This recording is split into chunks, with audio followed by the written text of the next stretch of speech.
Om Gananam Sva Ganapatim Havamahe Kavim Kavinam Upamasrevastamam Jyeshtarajam Brahmanaspatana Sangvannutibhisidakadanam Om Shri Mahaganadhipataye Namah Om Vrishabham Chashyaninam Vishvarupamadavyam Brihaspatim Varenyam Om Tadvishno Paramam Padam Sada Pashyanti Suraya Divi Vachakshuratatam Om Ham Hrim Shrim Klim Hasav Jagat Prasuryai Namah. Everybody say after me, Hare Rama Krishna 3 times. Om Hare Rama Krishna, Hare Rama Krishna, Hare Rama Krishna. Okay, welcome back. Happy Sankranti or Happy Pongal to you, to those of you who celebrate it. Just a couple of days back, sun changed from Sagittarius to Capricorn, and just starts the Uttarayan Punyakal basically. This is the northern travel of sun. So this is an auspicious time. What I want to do today is, I want to introduce a new dasha. We've been using Vimshottari dasha so far, and in some charts where some other conditional nakshatra dasha is applicable, we have been using that instead of Vimshottari dasha. But basically, practically, we've been using one dasha. Whether we use Saptadisham dasha or Vimshottari dasha, it's basically a nakshatra dasha, and the way we have interpreted is the same. So practically, so far, we've been using one dasha. And the dasha that I'm going to introduce today is a different dasha. It's called Narayana dasha, and this is a Rashi dasha. This is not a nakshatra dasha. In the case of nakshatra dasha, they all start from the nakshatra of moon, and moon is the significator of mind, and nakshatras, they are basically abodes of moon. If you look at the Rashi division of the zodiac and nakshatra division of the zodiac, the Rashi division is owned by moon. Moon is the ruler for the concept of nakshatras, for the concept of dividing the zodiac into 27 nakshatras. On the other hand, sun is the karaka, he is the significator for the concept of dividing the zodiac into 12 signs. And that is why they say that sun has 12 forms. He has 12 forms called Adityas. There are Dwadasha Adityas, and sun takes the form of one Aditya in each particular sign of the zodiac. So sun is the ruler over this particular division of the zodiac, and similarly, just as sun shows truth, this particular division of the zodiac, it emphasizes truth, the reality. On the other hand, moon shows the mind and perception, and similarly the nakshatra division of the zodiac, it focuses on the perception, it focuses on the feelings, mind. So when you look at the nakshatra dashas, like Vimshottari dasha, Saptadishama dasha, etc., that we have been using so far, all those dashas are based on the nakshatra of moon. You start with the nakshatra that moon is in, and you progress it. The original nakshatra may be Jupiter's nakshatra, but after a while, you progress it into next nakshatra, which is Saturn's nakshatra. So we say that at the beginning Jupiter dasha is running, and then Saturn dasha, and then Mercury dasha, and so on.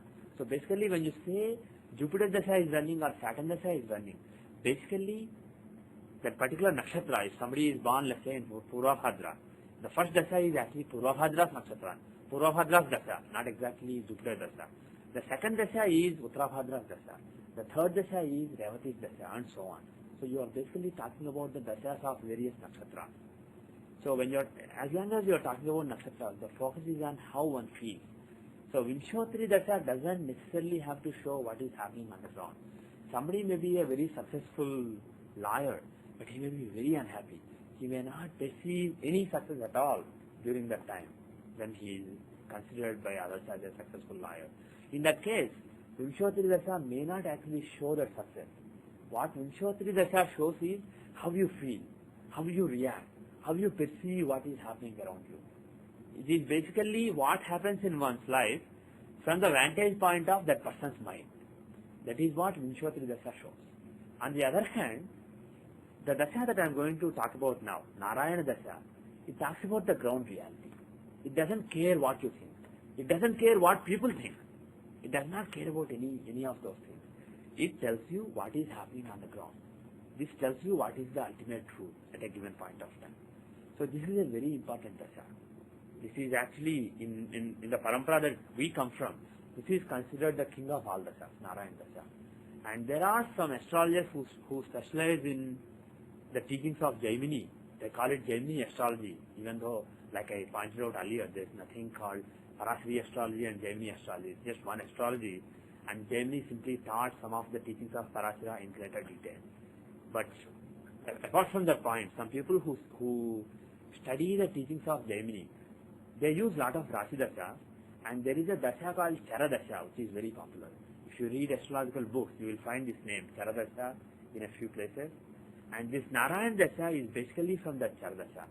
This is a generalization of the Chara dasha. This is a more powerful and more generic version of the Chara dasha. And I will not spend a lot of time telling you how to compute this particular dasha. We wanted to do an example on Vedic. Okay, we'll try to do it. We'll try to do it in a later class. But because sun changed sign, I want to start this Narayana dasha topic. This is an auspicious time just after sun has changed their sign, especially into Capricorn. So I want to start Narayana dasha. The way you find Narayana dasha is you start from the stronger of Lagna or 7th house. Narayana dasha is basically the progression of Lagna. You, just like in the case of Vimshottari dasha, you progress moon's nakshatra. In Narayana dasha, you progress Lagna's sign. So whatever sign Lagna is in, that is basically your first dasha. And then there is some way in which you progress it. It doesn't have to be linear. It can be non-linear also. We'll talk about that a little later. But basically you progress the Lagna. So at any given point of time, the dasha is basically the new Lagna. The Lagna keeps changing in your life every few years.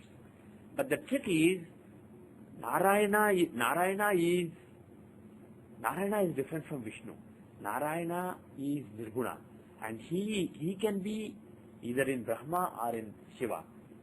It is said that Brahma lives in your Lagna. He is basically creation. He is the Prajapati. And Lagna is your Prajapati. It is your creation, how you are created. It is your very existence. There are so many cells within each person that are dead every day or every minute, and then they are being created again.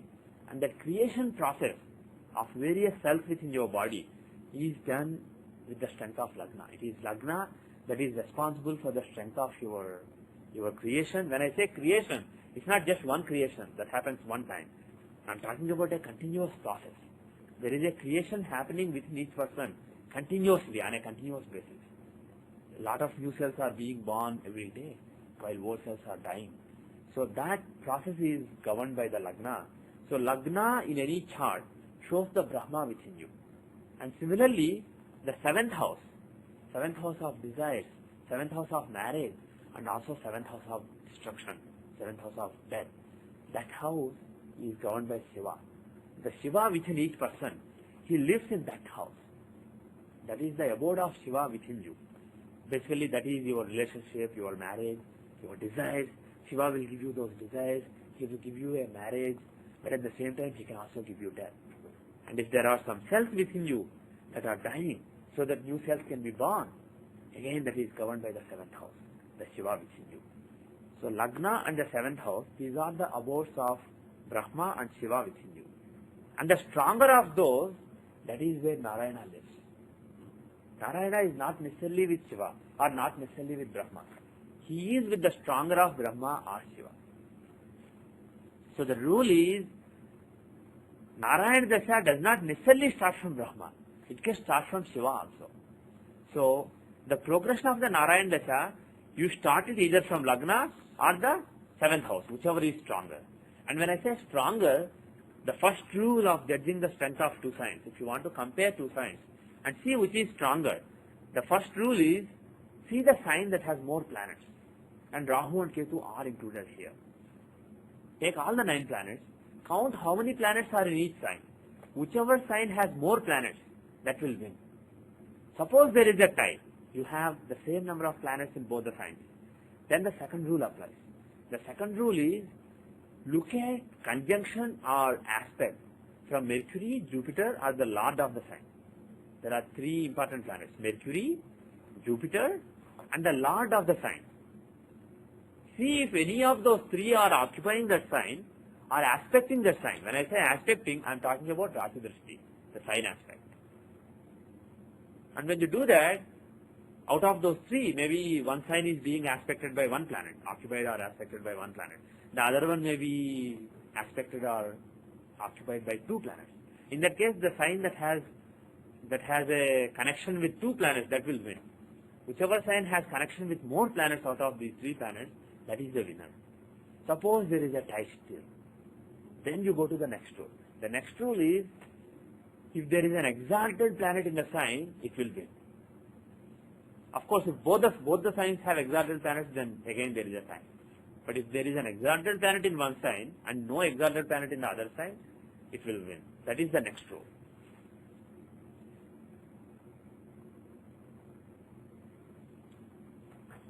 The rule after that is, I am telling you this rule, you may note it down, but even if you forget, it's not a big deal because software can do all this for you. But it doesn't hurt to know the rules. The next rule is, suppose you have a tie still. Then what you do is, you look at the oddity of the sign and oddity of the sign where the Lord is placed. See where the sign is and where the Lord is. For example, let me show it with an example. Here, suppose you want to see Pisces. Is Pisces an even sign or odd sign? Even sign. Note that fact. Now where is the Lord of Pisces? Who is the Lord of Pisces? Where is he? He is a Libra. Is it an odd sign or even sign? Even odd sign. Odd sign. So what you do is, look at the oddity of the sign and the planets on the Lord sign. The sign occupied by the Lord. If both are same, that is bad. If both are different, that is good. And if when you compare these two signs, if one has both being the same and the other has both being different, the one that has both being different will win. Does it make sense?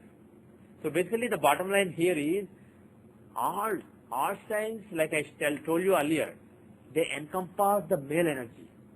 The female signs, they encompass the female energy. Odd and even signs encompass male and female energy.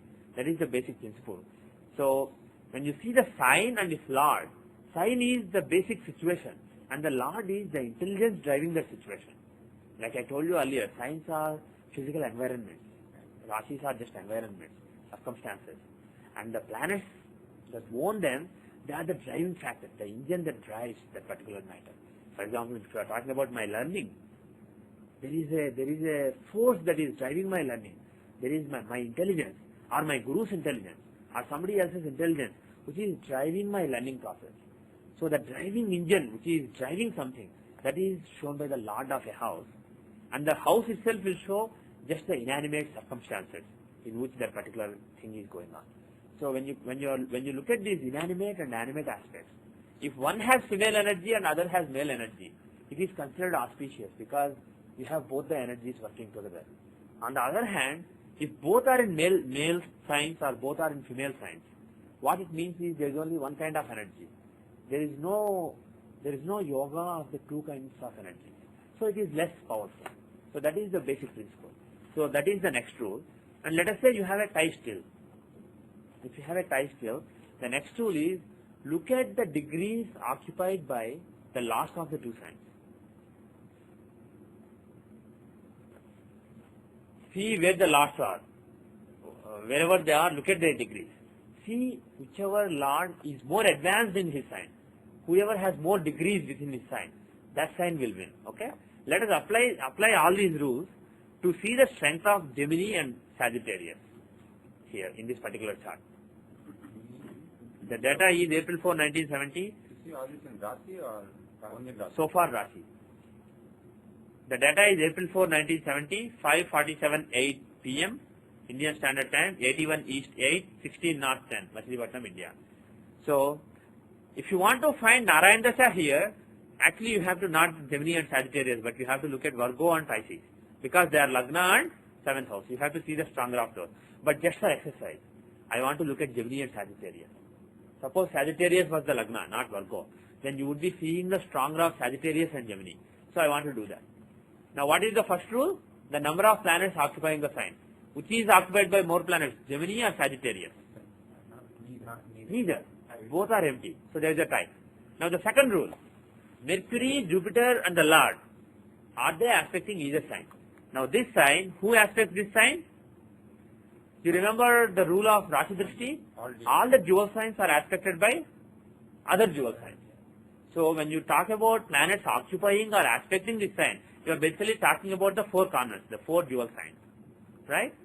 If you look at the software, if you say highlight Rashi, aspected by this Rashi. See, these are the 3 signs that are aspected by this Rashi and that aspect this Rashi. The aspect is visible. Now, is Mercury in one of these signs? No. Is Jupiter in one of these signs? And who is the Lord of this sign? The third planet is Lord. If Mercury happens to be the Lord, you have to count him twice. If he is aspecting that sign, that counts as a count of 2 because he is Lord as well as Mercury. So here the Lord is Mercury. Is he aspecting? No. What is the count of this sign? 0. Out of the 3 planets, 0 planets are aspecting. Argala on that side. Argala we don't care here. Only Rashi Drishti. And now look at Sagittarius. Again, is Jupiter aspecting it? No. Is Mercury aspecting it? No. Who is the Lord of this sign? Jupiter again. Is he aspecting it? No. So the count of both the signs is 0. So we have a tie still. What is the next rule? Somebody tell me. Exaltation. Is there any exalted planet here? No. Is there any exalted planet here in Sagittarius? No. So there is no resolution of the tie still. What is the next rule? Odd even. Oddity. Gemini, is it odd or even? Odd. Where is the Lord? Mercury. He is in another odd sign. So odd and odd. So that's not good. It's not good. It's weak. What about Sagittarius? Is it weak too or is it stronger? Sagittarius, is it odd or even? Odd. Never look. If one sign is odd, 7th from it will be odd always. So this is odd. Where is the Lord of the sign? Jupiter. He is in Libra. Another odd sign. So odd and odd. So we still don't have a resolution of the tie. So even after applying all the rules, we have a tie between Gemini and Sagittarius. So what is the final rule? The advancement of the Lords. Where is Mercury in Aries? He is at 3 degrees 7 minutes. Where is Jupiter in Libra? 9 degrees 45 minutes. Who wins? Jupiter wins. That means which sign won? Sagittarius. So suppose somebody was born on this day with Sagittarius Lagna, his Narayana Dasha would start from Sagittarius. But now let us come to my chart. In my chart, it's not Sagittarius, it is Virgo that is rising. So where does Narayana Dasha start from? Why Pisces? It's stronger. Pisces and Virgo, these are the 2 signs. You have to see the stronger of the 2 signs. And Virgo has 0 planets. Lagna doesn't count as a planet. And Sun is in Pisces. So there is 1 planet. The count of 1 is greater than the count of 0. So Pisces wins. So my Narayana Dasha will start from Pisces. Okay? And now, once you start from Pisces, how do you go around the zodiac to find all the signs? For that, there are 3 kinds of progressions in Narayana Dasha. One progression is, we just go in the regular way. So that is, let's say, Aries, pardon me? You make it clockwise. Clockwise. It can be clockwise or anti-clockwise. That is a different matter. But basically go one sign after the other. If you start from Aries, for example, you could go as Aries, Taurus, Gemini, Cancer, etc. That is one way. That is the way for signs that are ruled by Brahma. Do you remember what are the signs ruled by Brahma, Vishnu and Shiva? I'm not talking about houses now. Brahma living in the 1st house and Shiva living in the 7th house. I'm talking about signs in the zodiac which are ruled by Brahma, Vishnu, Shiva. Does anybody remember? I don't know actually. I mean, yes, mobile, fixed and dual. Mobile signs have energy in them. So they are ruled by Brahma. They have Rajasic energy.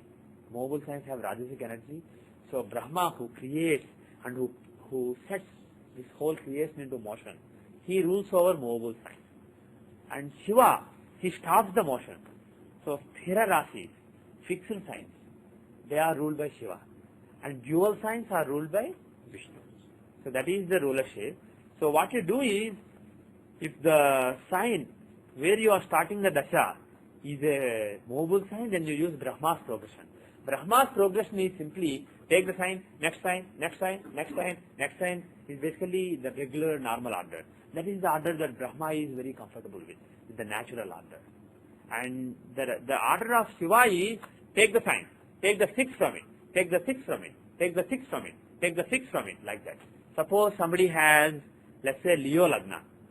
Is Leo a fixed sign? Yes, Leo is a fixed sign. Taurus, Leo, Scorpio and Aquarius are the fixed signs. So, if dashas were starting from Leo, you will go as Leo, then 6 from it. Capricorn, 6 from it. Gemini, 6 from it. Scorpio, 6 from it. Aries, 6 from it. Virgo, 6 from it. Aquarius, 6 from it. Cancer, 6 from it. Sagittarius, 6 from it. Taurus, 6 from it. Libra, 6 from it. Pisces, end of it. 6 from it would be Leo again. So, we have covered all the 12 signs. Starting from the sign where you started, you go to every 6 sign, and if you keep doing it, you will notice that you will not go into any sign twice. You will cover every sign one time, and at the end you will cover all the 12 signs. So this is the way you progress the dasha. If it was starting from a Shiva sign, this is Shiva's progression. And Vishnu's progression is, Vishnu is the Karaka for Dharma, he is the Devata of Dharma. So his progression is the Dharma Trikona. You start from Lagna, you go to 5th, 9th. You start from Lagna, you go to the 5th house, 9th house. When you are done, you go to the 10th house. So suppose we were starting from Virgo and going forward, let us say. So you go from Virgo to Capricorn, which is the 5th house. From that you go to Taurus, that is the 9th house. So Dharma Trikonas are over.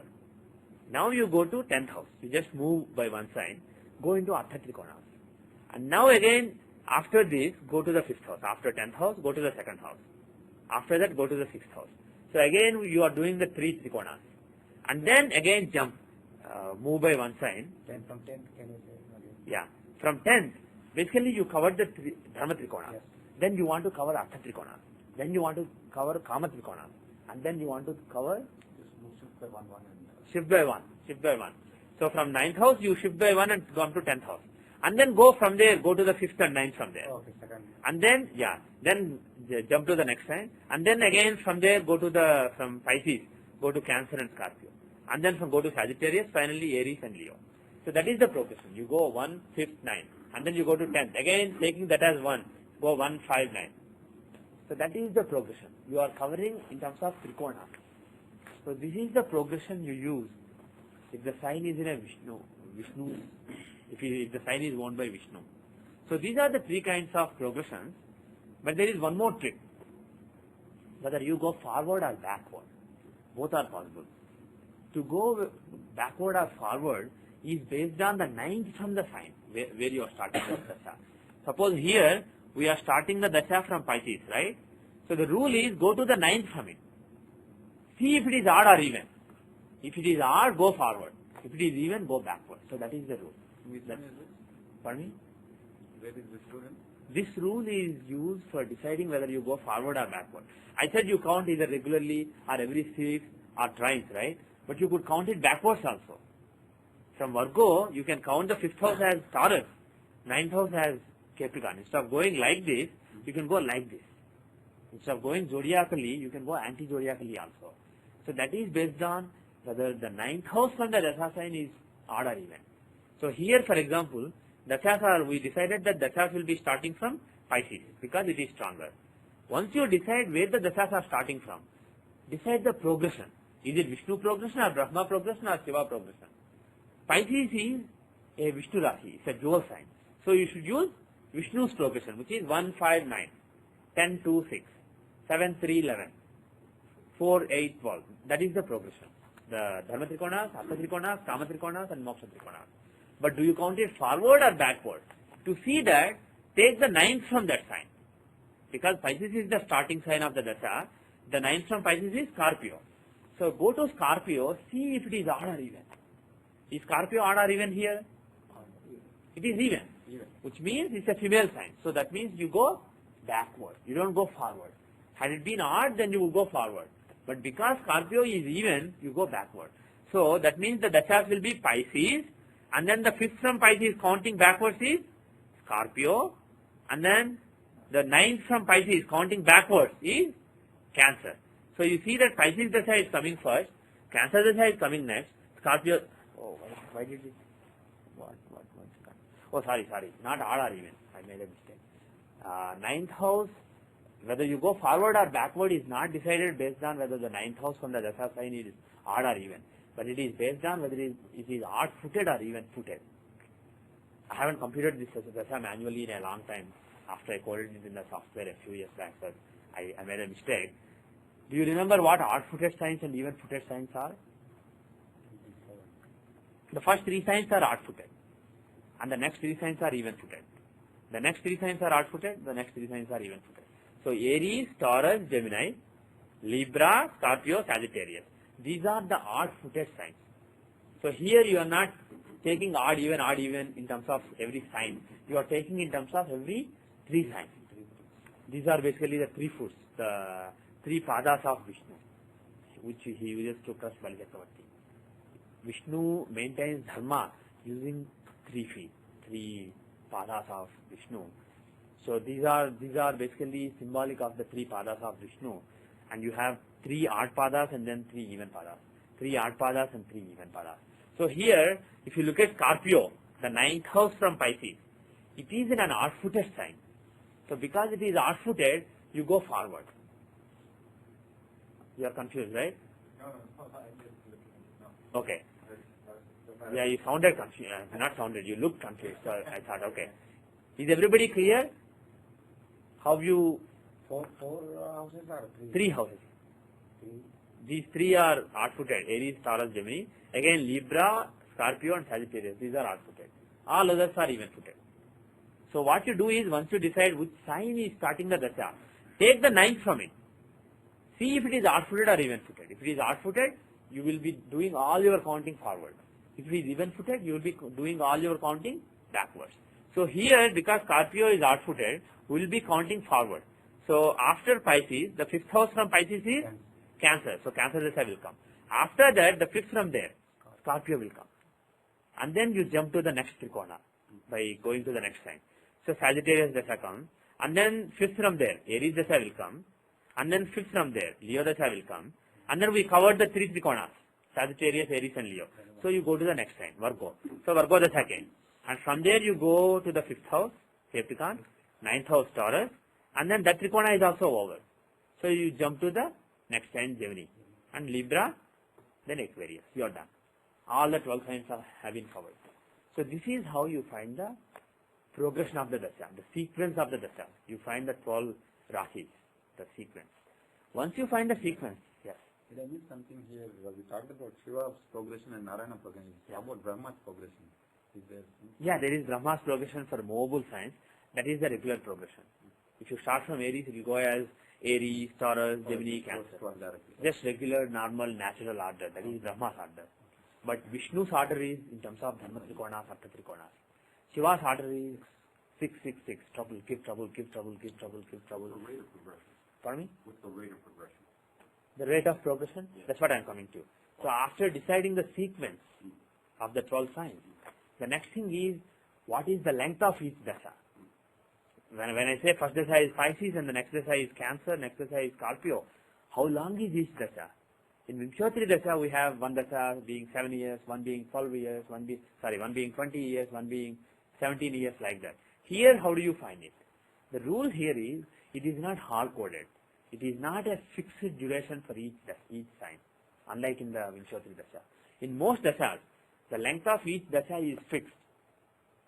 Venus Dasha is 20 years, Sun Dasha is 6 years, like that. But in this particular Dasha, it changes from chart to chart. And the way you find it is, you count the number of houses from the sign to its lord. See where the sign is, see where the lord is. Start from the sign and count in the lord. Count how many houses are there. And your counting should include the sign as well as the sign containing the house lord, and at the end subtract 1. So that is the rule. And another important fact is, the counting will be forward or backward based on whether the sign is odd-footed or even-footed. It may be confusing. If we see a couple of examples, it will become crystal clear. So let us see the first Pisces Dasha, how long it will be. Okay. First you have to see if Pisces is odd-footed or even-footed. Odd-footed, even-footed. That means counting backwards. So from Pisces you count to Jupiter, its Lord, backwards. So from here Pisces you count up to Libra backwards. 1, 2, 3, 4, 5, 6. And if you subtract 1 from 6, you get 5. So the Dasha is 5 years. 1970 April 4 to 1975 April 4 or April 5. So this is how you find the Dasha length. Okay? In other words, yes. Why did you take Shiva's progression in this case? I did not take any progression now. The progression decided this particular order. Now I am not taking progression. I am taking where the sign is, where the Lord is. He may be in the 6th house, he may be in the 5th house. I don't care. Okay. I just count how many houses. Okay. Which house he is in. And I am counting backwards because this is an even square. So when you count the houses, subtract 1 from it, that is your Dasha length. Okay. Okay. In other words, you may also remember this as count but not including the sign. So from Pisces to Aquarius is 1 house, 2 houses, 3 houses, 4 houses, 5 houses. So that is how you get 5. So you can remember that way also. Okay. The exception is if the planet is exalted, you add 1 year to it. If the planet is debilitated, you subtract 1 year from the Dasha. For exaltation, add 1 year. For debilitation, subtract 1 year. That is one exception. Any house. Any house, wherever the planet is, if the planet is exalted or debilitated, when you count up to that planet, add 1 sign or subtract 1 sign. We'll do an example. I mean the Lord of the house. The Lord of the planet. Yeah, the Lord of the house should be exalted. So in this case, if Jupiter was exalted. Suppose Jupiter was in Capricorn. Okay? So Pisces Dasha, how long would it be? From Pisces if you count 1, 2, 3. 3 minus 1 is 2 years. But not 2. 2 minus 1 more 1. So it would have been just 1 year. Had Jupiter been in Cancer, Pisces Dasha would have normally been, he's in the 9th house from Pisces, right? Cancer is the 9th house from Pisces counting backwards. So normally it would have been 8 years. But it will be still 9 because you add 1 more to it. Okay? Just one question. If the Jupiter was in Capricorn and it was retrograde, We don't bother about retrogression here. He will give results akin to exaltation results, but as far as the Dasha is concerned, he is debilitated. Okay, that's a very good question. Now one more tricky thing is, had Jupiter been in Pisces itself, what will it be? One house, so 1 minus 1 is 0? No, 1. I mean 1 year. Why 1 year? Because he's in his own house exalted. Not exalted. That's not exaltation. Exaltation is in Cancer. Right? Own house is good. Okay, you will say 0, right? That's a very good guess. But the actual answer is 12 years. Basically 0 and 12 are analogous. The way you can remember this is, when you count, you are not counting from the sign itself, you are counting from the next sign. So when you start from Pisces, this is 1 house. 2 houses, 3 houses, 4 houses, 5 houses. So that is why Jupiter is giving 5 here. If you remember that way, if Jupiter was in Pisces, when you count, this will be 1 house, 2 houses, 3 houses, 4 houses, 5, 6, 7, 8, 9, 10, 11, 12. So if you count starting from the next sign, you go all the way and you come back to the sign to come to Jupiter. So it is actually all the 12 houses. That is why the count is 12. So you can remember it that way. When you count, the count is not inclusive of the sign, beginning sign. You count from the next sign. 1 house, 2 houses, like that. So if you remember like that, it will be clear. So these are the 3 exceptions. If the planet is in one sign, it is 12 years. If it is exalted, whatever count you get, add 1 to it. If it is debilitated, whatever count you got, subtract 1 to it. Okay? Now, let us say Mercury is in Virgo, and you want to see how long Virgo Dasha is. Here, Mercury is exalted in Virgo, right? And he is in one house also. But still, the rule is, it will be 12 years. The exaltation exception will apply if no other exceptions are applying. If there are 2 exceptions applying, which is planet in the own house and planet exalted, in own house exception will apply, and the exaltation thing will not apply. So if Mercury was in Virgo and you wanted to find how long Virgo Dasha was, the answer is 12 years, because Mercury is in own house. But when you find Gemini Dasha's length, it is different. The exaltation rule will apply. So let us find that. How long will Gemini Dasha be if Mercury was in Virgo? First you have to see whether you want to count backwards or forward. Is Gemini odd-footed or even-footed? Odd-footed. odd-footed. So you count forward. So from Gemini, if you count forward, 1, 2, 3, 4.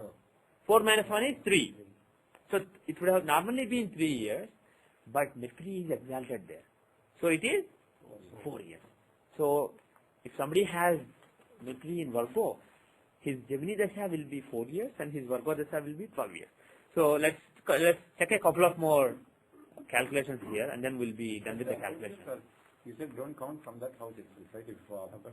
If Mercury you said was in Virgo. Yeah. Okay, if you don't count from that house, okay?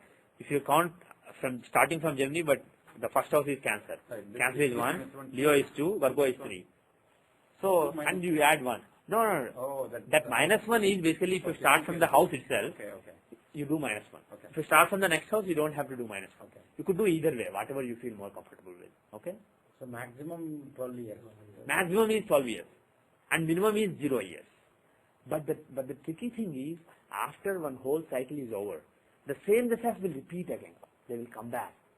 And when they come back, whatever came in the first cycle, the remaining thing will come in the second cycle. In other words, take Pisces dasha here. How long is it? It is 5 years. So, but it could be 12 years. Only 5 years is coming now because of Jupiter's placement. So 7 years of Pisces dasha is not being experienced. It will come in the second cycle. When Pisces dasha comes again, after all the dashas are over, then it will come and it will be 7 years.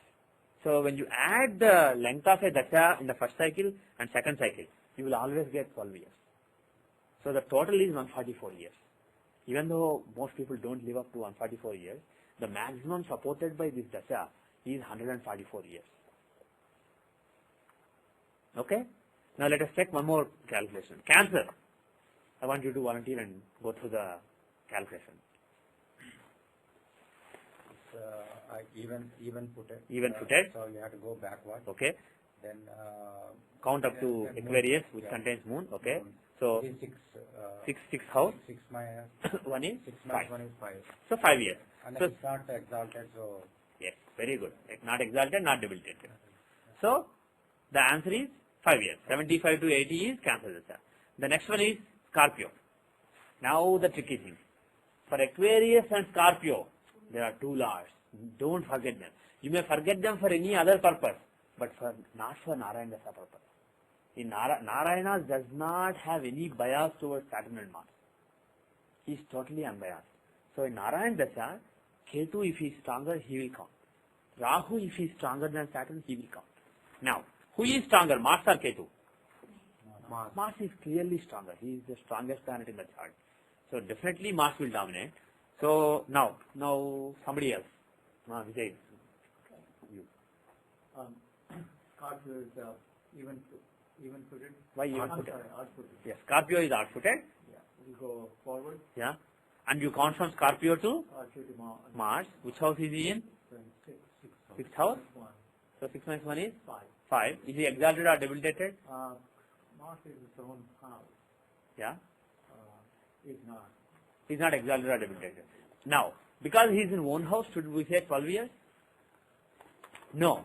That is if he was in Scorpio, not if he is in another one house. Okay? So the answer is 5 years. And the software shows 1980 to 1985. Okay? Now, somebody else will do the Sagittarius dasha. Yes.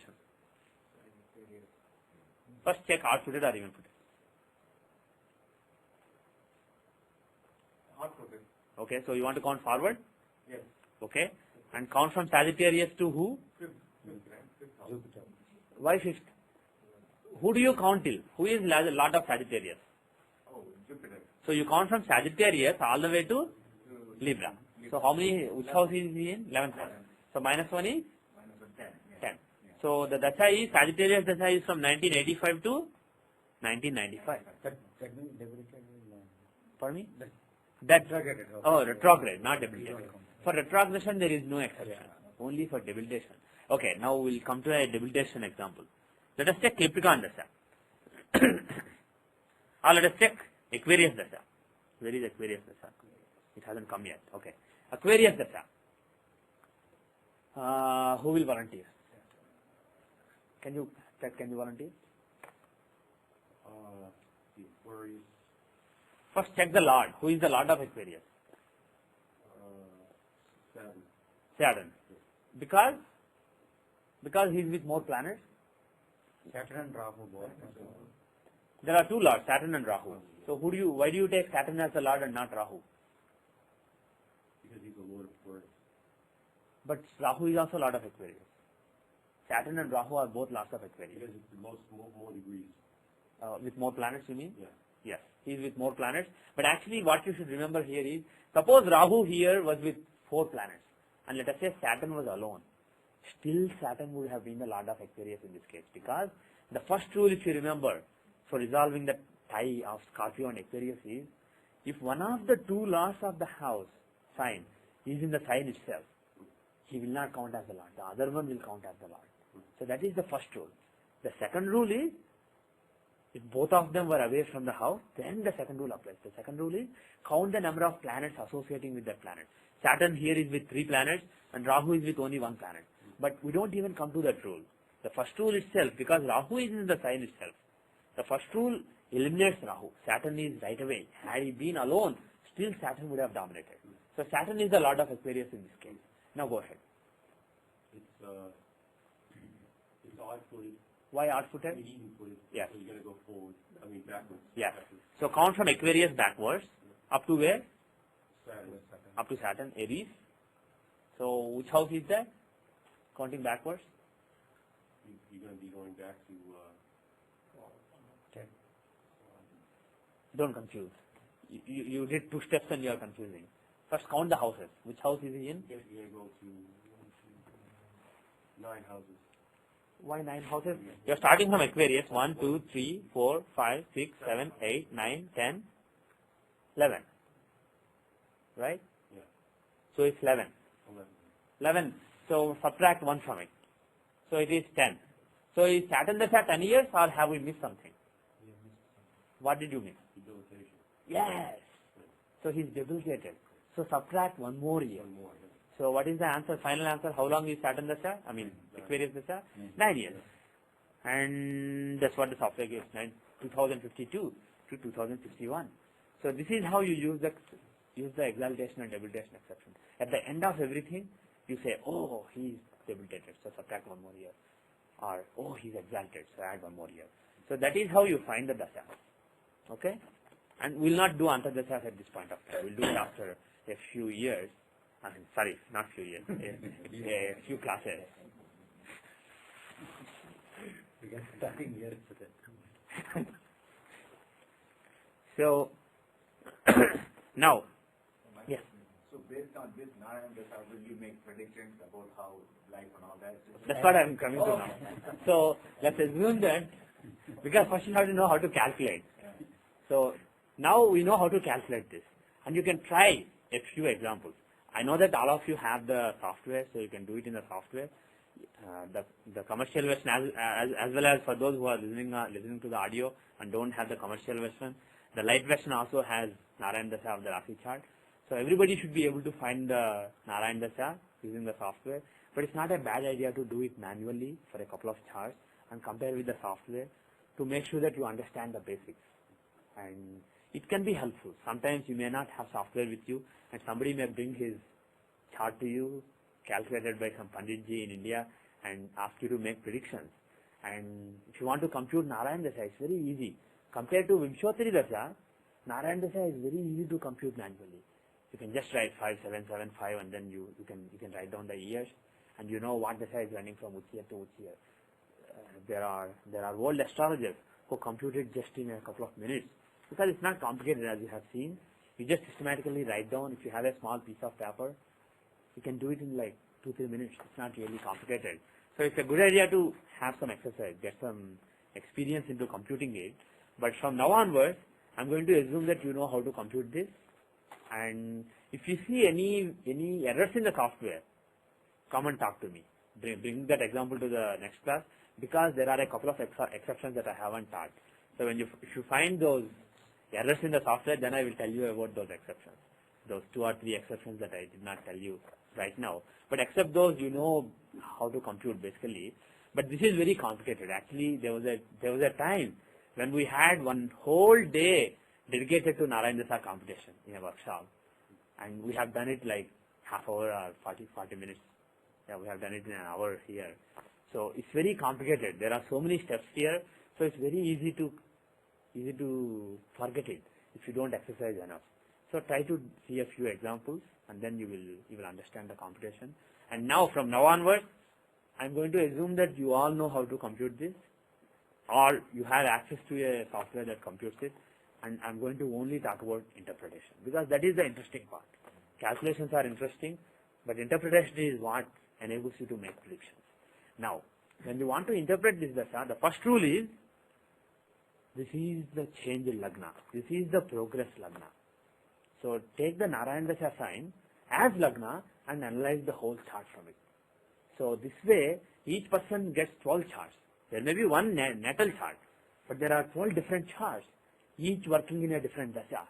So the person may behave like a different person, or the person may experience totally different fortune in each dasha, based on how planets are placed from the new lagna.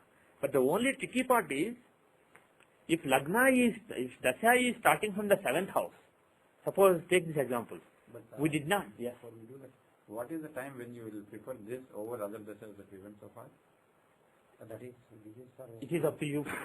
This is not specific to any particular matter. There is no condition like for Jyothishya Samrasa. This is applicable to everybody. And if you are bothered about why somebody feels the way he feels, what somebody feels, how somebody is reacting to something that's happening in life, you better use Vimshottari Dasha. But if you want to understand, if you want to not be biased by something that somebody is telling you, if you want to understand the ground reality, then you use Dasha. So you can use this always. You can use this always. Actually, there are astrologers who make predictions only using this, not even bothering about Vimshottari Dasha. And of course, there are other ways. People, it works the other way also. But this is Sanjay Ji's favorite Dasha. This is the favorite Dasha in our parampara. So you can use it. You can use it always. And the beautiful thing about Narayana Dasha is, you can compute it for each divisional chart. We will do that in a later class. But for each divisional chart, it gets its own Narayana Dasha. So using that, you can time things very precisely within that particular area of life. So you can, bottom line is, you can use this Dasha always. But another important thing is, you can actually combine it with Vimshottari Dasha. You can see what is happening in the Vimshottari. You can see what is happening in the Narayana. And if you are not sure based on one Dasha, using the other Dasha, you can look at the intersection time periods. When something good or something bad is indicated in both, you can predict more confidently if you are using two Dashas. So that is another practical use. Somebody said Narasimha. I just wanted to, before we go off from the rules, that you said the degrees occupied by the lords of the sign are different, then we will see which one is stronger. Suppose those two are equal. I mean, it's a rare case. No. So, You wish they have more seconds. Yeah, but theoretically, degrees, minutes, seconds, everything is the same. So that's your question. If just the degree is same, then you look at the minutes. If minutes are also same, you look at the seconds. Yeah. But your question is, if it's the same, if it's exactly, the planets are exactly at the same point, it basically, no, it's possible, theoretically possible, but it usually doesn't happen in real charts. If it happens, then do research and let me know. Probably the odd that's happening is very rare, right? Yeah. One in maybe 100. Extremely rare, yeah, extremely rare. Because there will be at least 0.0001 second difference. It's exactly the same. I don't know. I don't know the rule. Perhaps there is a natural order of strength of the planets. There is a Naisargika strength basically. For example, Saturn is a weak planet. Sun is a strong planet. Like that there are Naisargika strengths. My guess is, if that really happens in a chart, probably you want to use the Naisargika Bala, which is inherent strength of the planet. the other question I had is that when you said that you can do the Vimshottari Dasha and Narayana Dasha and predict using two Dasha. Suppose Vimshottari Dasha gives you like 2007 to 2007, Yeah. from 5 months. Yeah. Narayana Dasha gives you like 2000 September to, so when you take the gap like 5 to 10 months, you take it, or just both Dashas give an overlap of only 4 months. That's Okay. So maybe the event is more likely to happen during those 4 months then.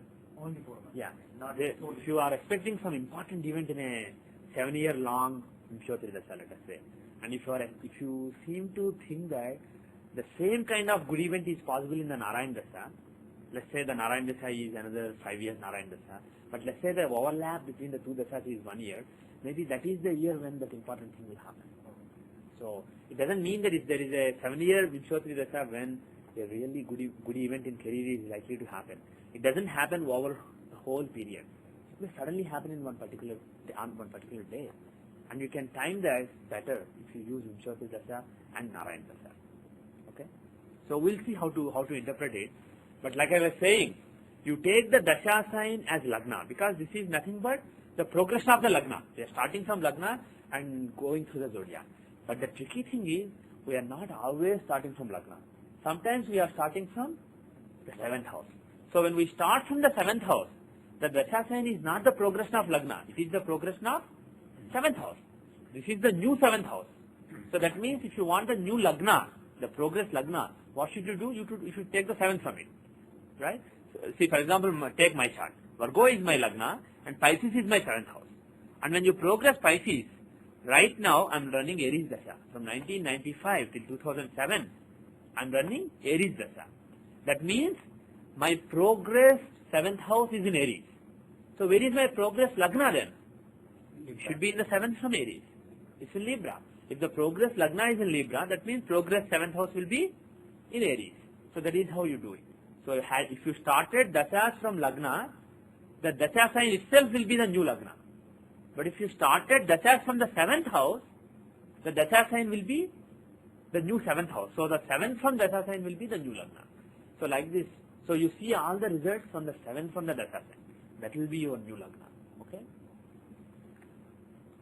So you have to keep changing the Lagna.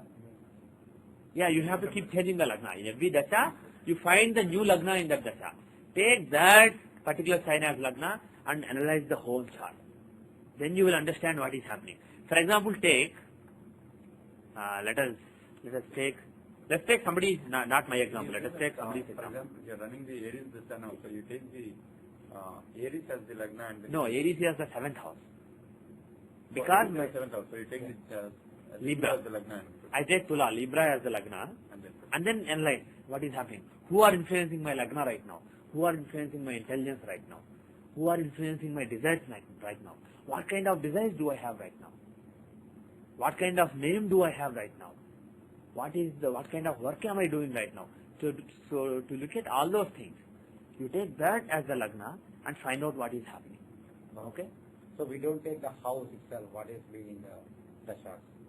That also you do. Okay. That is the second thing. So for example, right now I am running Aries Dasha, right? That is the Dasha I am running right now. How did we arrive at Aries Dasha? Because I looked at the software, 1995 April to 2007 April is Aries Dasha. So I am running Aries Dasha right now. So one way of interpretation is, take Aries itself. Which house is it in the Rashi chart? What are the planets influencing it? So that is one angle. There are 3 different angles in which you can interpret Narayana Dasha. And you have to mix all the 3 angles to get the complete result. The first angle is, see the Dasha sign, how it is placed in the chart. For example, here Aries is the 8th house of working hard, the 8th house of occult knowledge, the 8th house of setback. That is what Aries stands for. It also has a Raj Yoga. Mercury and Venus, Dharma Karma Adhipati Yoga is in Aries. So when Aries Dasha comes, that Raj Yoga is likely to function. There is a Sarala Yoga. Mars in the 8th house being in one house, he gives Sarala Yoga. So that Sarala Yoga will also function during that particular Dasha. So during 1995 to 2007, the results of Dharma Karma Adhipati Yoga and Sarala Yoga will start to function. And because it is the 8th house, there will be a lot of focus on 8th house matters. Working hard, 8th house is also Tapasya, 8th house is, in this case, Dharma Karma Adhipati Yoga and occult knowledge. So the focus will be on all those things. Basically, that is where Narayana is sitting. Aries is where Narayana is sitting for me right now. He is sitting with all these planets, Mercury, Mars, Venus and Saturn right now. He is sitting in my 8th house. but why are you considering that as 8th house From the Lagna. From the natal Lagna. Yeah, from the natal Lagna, but for this particular dasha, you... We'll do that later. There are, I said that there are three different angles. The first angle is, see where Narayana is placed. And if you want to do that from the progress Lagna, he will always be in the first or seventh house. Right? So what I want to do is, I want to do it from the natal Lagna. From natal Lagna where Narayana is. Without computing Narayana dasha at all? No, after computing Narayana dasha. After computing Narayana dasha, I know that I am running Aries dasha right now. Okay. So during Aries dasha, what does it mean? My Narayana is in Aries. When I was born, my Narayana was in Pisces. Because my seventh house is stronger. So my Narayana is with my Shiva, not with my Brahma. And when I was born, he was in Pisces. When I became 5 years of age, my Narayana moved into Cancer. When I became 10 years of age, my Narayana moved into Scorpio. Okay? And when I became 15 years of age, in 1985, my Narayana moved into Sagittarius. He keeps moving every few years. So right now, my Narayana is in Aries. Now you see, when Narayana is in Aries, Narayana is the God. When he is in Aries, there is basically light in that particular house. There is a lot of power in that house. The power of Narayana is with that house. So whatever that house stands for, it has a very good chance of coming out, fructifying. So you see what those are. What are those? Which planets? Which yogas? Which house? So that is what you do. So that is, if you look from Lagna, that is 8th house of occult knowledge, of tapasya, of also working hard setbacks. So all these things are possible in this particular dasha. And the dharma karma, vidya yoga and sala yoga, like I said, can function. And occult knowledge can come. So the first thing you are looking is, see where the present dasha house is from the natal Lagna. From the natal Lagna. Okay. That is first angle. Now the second angle. What is the progress Lagna? Now forget Narayana. Now the fact that Narayana is in Aries means my progress Shiva is in Aries. So where is my progress Brahma? He is in Libra. My progress Lagna is in Libra. So take Libra as Lagna and see how the chart is. What is likely to happen? What are the influences on the 7th house? So there are strong desires during this dasha relating to Mercury, Venus, Mars and Saturn. Whatever they show in the chart, in those matters there is a strong desire. Why? Because they are in the 7th house now. 7th house from the new Lagna. Yes. Yes. So like that you see what are the desires now, what kind of karma the person does, etc. So this is second angle. And finally there is a third angle. The third angle is, you see there is a so-called Dasha Pravesha Chakra. Dasha Pravesha Chakra is also, in English it can be translated as period commencement chart. So when the period commences, exactly at that second, you can find the chart, you can cast a chart. In the software, if you want to do that, click on that particular Dasha for which you want the entry chart, and in the pop-up menu, select entry chart of this period. And for those who are listening to the audio, I apologize because this feature is only in the commercial version, but you can do it. You can look at the date and time given by the software, and in a new window you can make a chart for it, and you will get the period entry chart. But if I do it using the software here, the period entry chart, see basically this dasha started on April 5, 1995 at 3:25:40 a.m. That is the time exactly when this particular dasha started for me, Aries dasha. So when the dasha started, see where various planets are. Okay? See where various planets are and see where the Lord of Aries is, how strong he is, how weak he is.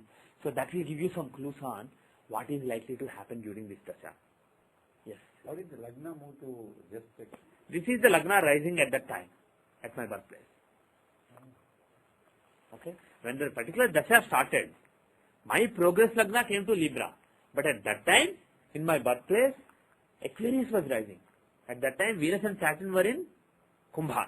Mercury and Sun were in Pisces. So this is the planetary position. If somebody was born at that time, when this dasha started from me, it's like a new beginning for me. A new dasha is starting. At that time, if a small kid was born, if a baby was born in my birthplace, this is how his chart would be. And that would have a correlation to what happens in my dasha. The life of somebody who was born at that time, at my birthplace, will be correlated to the events in my dasha, during the dasha, whatever happens to me. So there is a correlation between the two. That is the basic idea. So you see these things, you see this dasha, you see this chart, and what you do here is you see what is the strength of the dasha sign. For example, take Aries. What are the influences on Aries and how is the Lord of Aries? That is the first thing you see in the period entry chart. That will give you additional clues. Look at Aries Lord. Aries Lord is Mars. He is debilitated in the 6th house. So is it good or bad? Why good? No, 4th house, right? No, from Lagna it is. From Lagna, from this Lagna, Aries is the 3rd house. His Lord Mars is debilitated. So this dasha is, if 3rd Lord is debilitated, that is good. If a Dusthana Lord is debilitated, it is good. But basically Mars is debilitated. The Lord of the sign is debilitated. That too in the 6th house of health. So during this dasha, I have to be careful about health. Health may not be perfect during this dasha. That is one indication that you have right away. Right? Now the second thing is, Ketu is in Aries. If Ketu is in Aries, what does it mean? See, basically at this chart, when this chart was active, I started a new phase in my life. And in that new phase, Narayana was in Aries for me. So you want to see how strong Aries is, how strong his Lord is when that particular phase started in my life. So who are the planets influencing Aries? Who is in Aries? Only one planet, Ketu. So during this dasha, Ketu will be a very important planet. Whatever Ketu stands for in my natal chart, it will become prominent in that particular dasha. Ketu stands for astrology, Vedic knowledge, etc. So from 1995 till 2007, the Vedic knowledge, the moksha, spirituality, all these things that Ketu stands for, they become prominent in my life. Okay? And actually there is another important use. You have yes, Rasi aspect. So there are several other planets who are aspecting it. If you see the planets aspecting it, you have Venus, Saturn and Jupiter having Rasi aspect. So they will also dominate during this particular dasha. But I am giving more importance to the planet which is right there.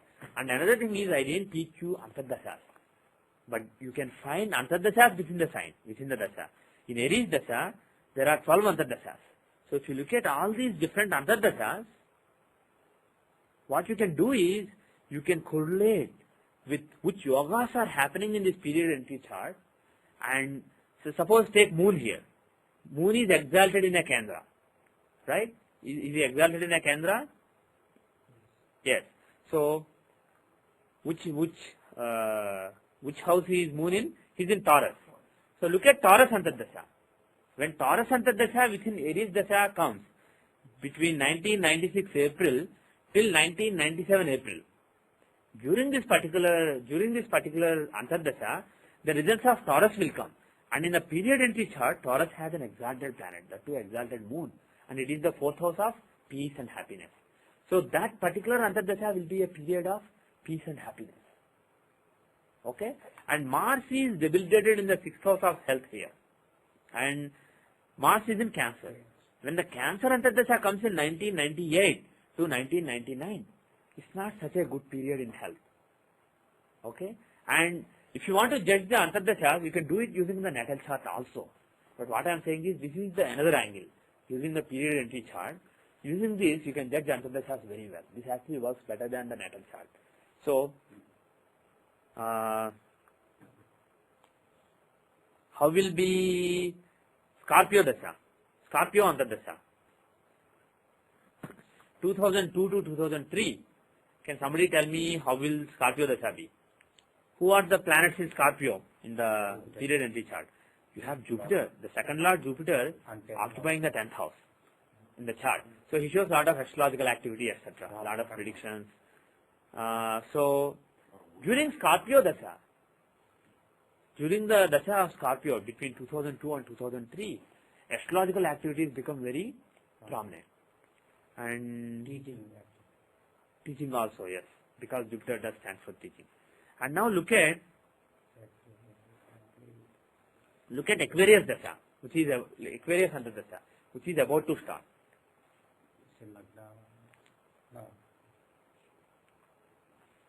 How will Aquarius Dasha be? Is Aquarius a good sign or bad sign in this particular period entry chart? It's a very good sign. It's Lagna. and it has Tapasya Yoga as well as it has Venus and Venus and Saturn. The 4th and 9th Lord, the Yogakaraka Venus is there in a friendly sign, and the Lagna Lord is there in Mula Trikona. So there is a yoga between Lagna Lord, 9th Lord and 4th Lord. So there is a Raj Yoga there. So when you see a Raj Yoga or Duryoga, a bad combination or a good combination in the period entry chart, directly go to the Antardasha of that particular sign. When that Antardasha comes, that is more likely to fructify than in other Antardashas. So the year that is about to start in a few more months will be a very good year for me. It will be from me. Yeah.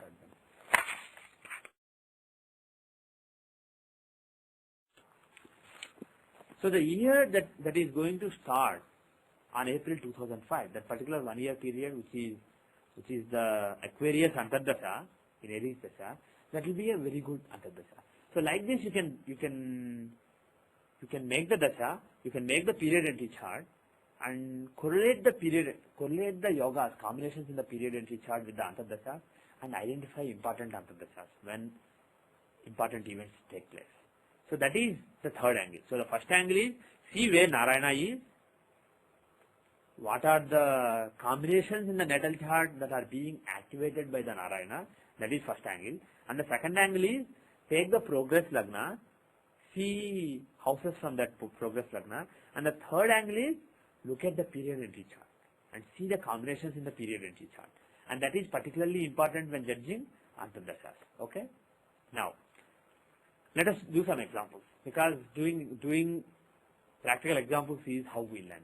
The basic principles are the same, but if you do more examples, you will understand it better. So, any volunteers to give their chart? Okay. Give me the data.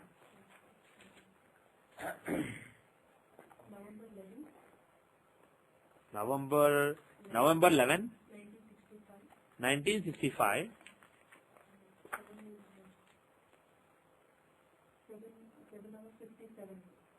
7:57 AM? PM. Okay. 1957. Okay. Doesn't have the place of birth, so I just Approximate nearby. For me? Actually, can you give an approximate place nearby? you can say Narasimha.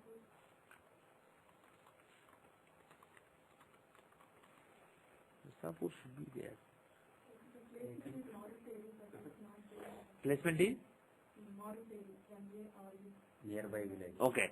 What are the locations? What is the longitude and latitude? 84 east, 48, 84 east. 48, Okay. 16 north, 34, 16 north. 34. Okay. Niradaolu is nearby, right? Niradaolu is nearby. Okay, that's okay. I'll just enter the latitude and longitude that you gave. Okay. Can I have your name? Vijaya. What is the last name? Skyla. Okay. Oh, you have Jupiter in Lagna. Okay. Now let us directly go to Narayan Dasha and let's just rely on the software and assume that the calculations are accurate. Let's not do it manually. The Dasha is starting from Sagittarius. Why? Why is the Dasha starting from Sagittarius? Why not from Gemini? Because 7th house is 2 planets. 7th house is 2 planets and Lagna has only 1 planet. So you start from 7th house. So remember that here we started from the 7th house. So Narayana is in the 7th house. So if you want the progress Lagna, you have to take the 7th from Narayana. Just remember that. Okay. Now. Currently, Okay. Gemini. So do you want to judge the Dasha that is running right now? Okay. Let us judge the Dasha that is running right now. Or why don't we look at something in the past so that we can correlate the events. And then we can look at the current Dasha.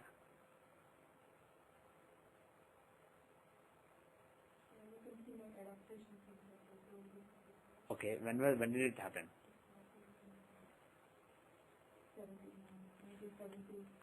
1970? Before November, right? Okay. Okay. So let us see the Dasha running in 1970. So in 1970, 1970, what Dasha is she running? Why did you ask before November in 70? Because this. Then Dasha will change to Leo. No. Oh, okay. It doesn't. But right. I don't know why I asked. Okay. So if you look at the Dasha, the Narayana in the first 6 years of her life was in Sagittarius. The Narayana was in Sagittarius. Okay. Now, which planets are in Sagittarius? Venus and Mars. Yeah. And what would you say based on that? 11th Lord and Who is 11th Lord? Mars, yeah? Mars is both 11th as well as 6th Lord in second and 12th Lord in Mars.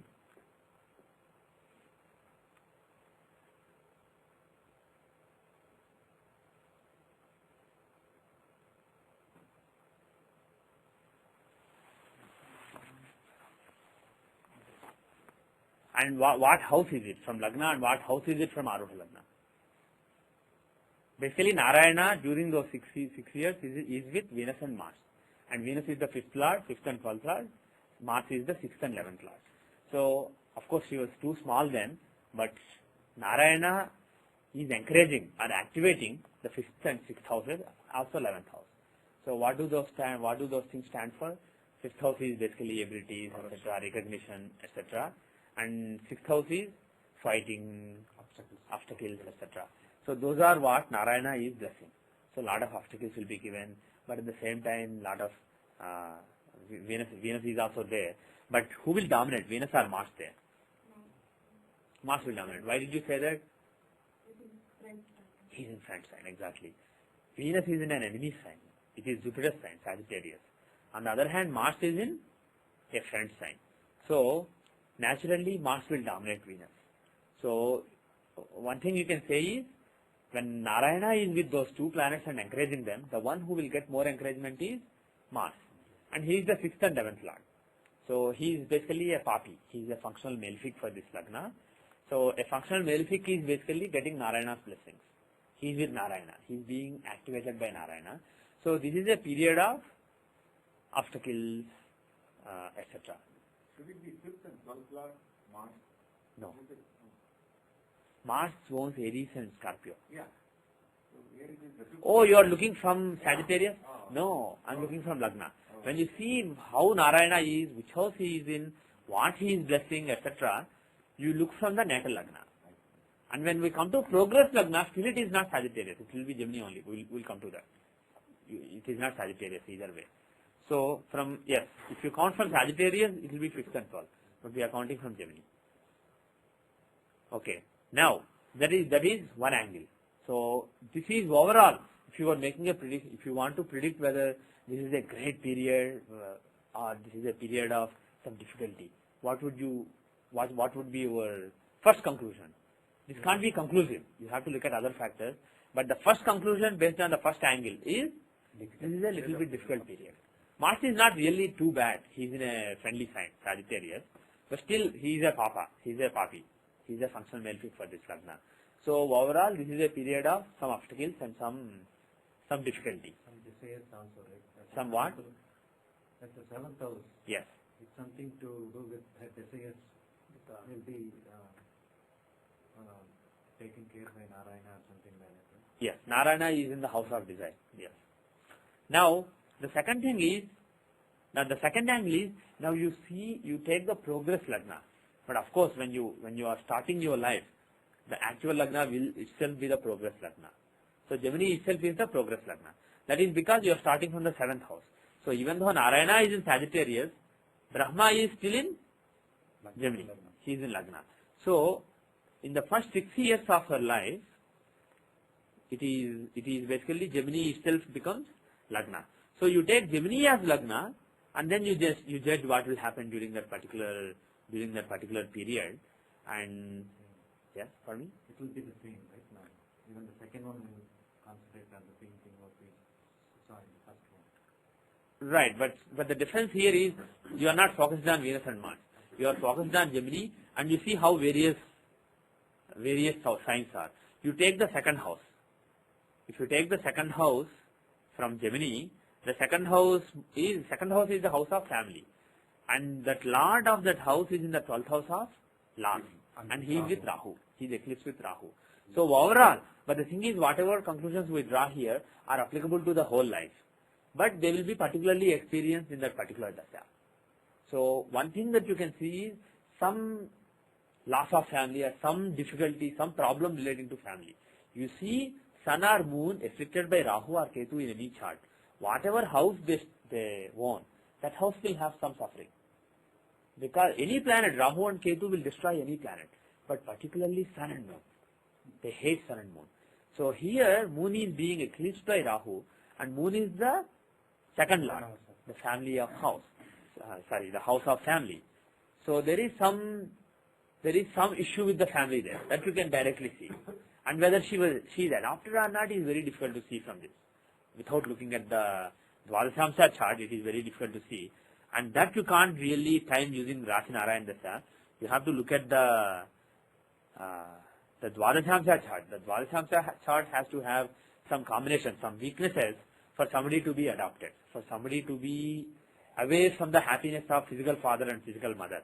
They have to be serious deficiencies in the Dvadashamsa Lagna. Dvadashamsa should have a strong 8th house, etc. And here if you see, the Dvadashamsa has Leo Lagna, and Sun is in the Lagna, right? You have to change the dasha for this Dvadashamsa? Yes, I'm not judging the dasha now. Apart from the dasha, I'm just checking how the Dvadashamsa is, why she was adopted. Okay, I'm not doing it through this particular dasha. I'm just doing it in general, natally. So here, Lagna is containing Sun, but who is Sun with? The 6th and 8th lord. Saturn and Jupiter. Even though Jupiter is a friend of Sun, he is also the 8th lord. And even though Jupiter is 5th and 8th lord, which house is stronger, 5th or 8th? 8th house is much stronger. So Jupiter will act more like the 8th lord. So the 8th lord is in Lagna, afflicting the Lagna lord, and Saturn is there. Saturn is a serious enemy of Sun. So the Lagna is afflicted. When Dvadashamsa Lagna is afflicted, it shows some problems in the relationship with father and mother. With this chart, usually parental relationships will be bad. But it can also mean that she will miss them, she will be away from them. That is tough to see. You can't say that with certainty by looking at the Dvadashamsa. There may be some principles, but I am not familiar with those. But looking at this, you can conclude that there is some problem. And look at Moon. Moon is the weakest planet here. He is in Manakaraka Sthana. Moon is in the 8th house. And that too, he is with Ketu. He is on the Rahu-Ketu axis. If Moon is with Rahu or Ketu, or if Moon is in the 8th house, it is really bad. It shows basically problem with mother, very, very rough relationship with mother, or mother passing away very early in life. It shows some problem relating to mother when you see Moon in the 8th house in Dvadashamsa. So when such a person comes to you, you can ask them, do you have a good relationship with your mother, or are there any problems? 90% of the time they will tell you either mother has passed away long back, or there is a problem with mother, there is a troubled relationship with mother. So looking at this, you see afflictions to both Sun and Moon. Sun is basically father and Moon is mother. You see afflictions to both the houses, both the planets, both the Karakas. And Moon is in the 8th house. Fourth house is mother, right? 4th house is mother, yes. So that Mars is in Yes. fifth house. Yes. 4th house is mother. If you want to see what happens to mother, that is what you see. But what I am saying is, apart from how the 4th house is, if the Karaka of mother and Karaka of father are weak by themselves, that shows some basic problem. Because they are the significators, Sun and Moon. But now if you ask me, how do I see my adopted mother and adopted father in the chart? I am not really sure. We have to do some research. The Karakas for mother and father are Sun and Moon. And another important thing is, you don't necessarily always see the 4th house from Lagna. Sometimes you can see the 4th from Moon also. If Moon is much stronger than Lagna, you see the 4th from Moon for mother. Similarly, if Sun is stronger than Lagna, you see the 9th from Sun rather than 9th from Lagna in Dvadashamsa to see father. So that is what Parashara taught, strictly speaking. And here anyway Lagna is strong, so you don't have that problem. What But are the principles to check? I don't know. I wasn't taught any principles, so you can extend what you know in other areas to this area. Now the thing is, my thinking on this is, the Karaka for mother and father are moon and sun. But those are the physical father and physical mother. Basically Shiva and Parvati. Sun and moon stand for Shiva and Parvati, from whom creation takes place. And if there is an adoption, I'm thinking that there may be other Karakas, which we don't know of. Maybe Shani or some other planets may stand for mother and father in the case of adoption. I have to dig in the classics and see if there is any reference to Karakas for adopted parents. But I don't really know any principles. So I wouldn't be able to say something about your father and mother looking at this chart, adopted mother and father. But there may be some principles. You can do some research on that. You can see, if you know their lives, see if 4th from Saturn makes any sense or 9th from Saturn makes any sense. You can do some experiments. But going back to the Dasha, one thing you can say is that there can be some problem, some family, either family friction or some deficiency in the family, because the second lord moon is in the 12th house, that too with Rahu. So that is what you can say. And adoption you can't say with certainty, but let us look at the Antardasha. Before looking at the Antardasha, let us look at the entry chart.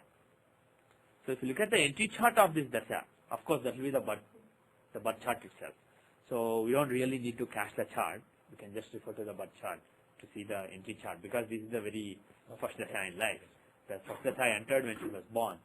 So let us look at when were you adopted, do you know? 1970. Yeah, you said 70 already, but is it before May 10 or between May 10 and November 12? Before May. So it was Aquarius. Okay. So during Aquarius Dasha, she was adopted. Can anybody make any sense of it? 9th house of Saturn. 9th house of father, 9th house of protection. And I was just now saying that who is the Karaka for adoption? I don't know about adopted mother and father. To see the adopted mother and father in the Dvadashamsa, I don't really know. But in general, for adoption, Saturn is the planet. It is opposite to Sun. Yeah, it's opposite to Sun. Yes. And he was basically, Saturn was rejected by Sun. His mother and father did not take good care of him. He was basically a rejected child.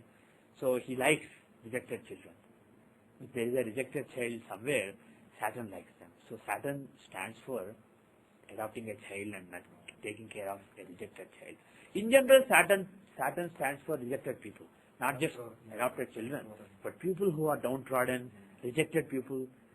Those are who Saturn likes. It is they who have Saturn's blessings. Of course, for that reason, people don't like having Saturn's blessings, but that's a different matter. But Saturn is the planet who signifies adoption, signifies Dattata. And here, Saturn is a very good planet. He is the 9th lord in the 9th house. 9th is basically, like we said earlier, Lakshmi Sthana. 5th and 9th houses are the houses that show when and how and from where Lakshmi's blessings come from. These are the blessings of Sri Mahalakshmi. So that 9th house, it is the fortune, it is the blessing from Lakshmi, and Saturn is there. So that adoption, being accepted by somebody else, that can come in the Antardasha that contains Saturn. So Aquarius Antardasha between November 1969 till 1970 May, there is a pretty good chance. So this is how you would look at Dashas and Antardashas, and you can go further down also, but my advice is don't. When judging Prachyanta Dasha, there are more complicated rules that are very tough to understand. So it's a very good idea to just look at Dasha and Antardasha in Narayana Dasha and just see the phases. If you want detailed predictions, use Tithi Ashtotari, the Tithi Pravesh chart, the annual chart. And even Vimshottari works well when you go up to Dehantar Dasha level. But Narayana Dasha has some deficiencies. It has to be completely understood. Now let us see her current Dasha. Gemini. Her current Dasha is, by the way, when were you married? Don't remember? Usually it is men who don't remember. Usually men don't remember, but women say immediately. 1987 when? November 27. Okay. So 87, November 27, she was married. Okay? 1987. Yeah. 1987. Okay. Aries. Okay. Now, in Aries Dasha, she was married. In Aries Dasha, she was married. First, in Aries Dasha, where is Narayana? In Aries. He is in Aries. So, what is that house? It is 11th house. 11th. Of gains, Right. fulfillment of desires. No. Wait. Aries Dasha, Narayana will be in the 7th from Aries. No. Narayana is in the Dasha sign itself. That's why it is. But the Lagna will maybe in the 7th house from Narayana.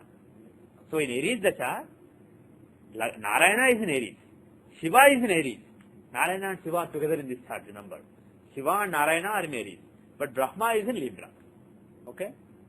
The Dasha sign is a progression of 7th house here. The Dasha, Narayana Dasha is a progression of the 7th house. And Narayana is in the 7th house in her chart because 7th house is stronger.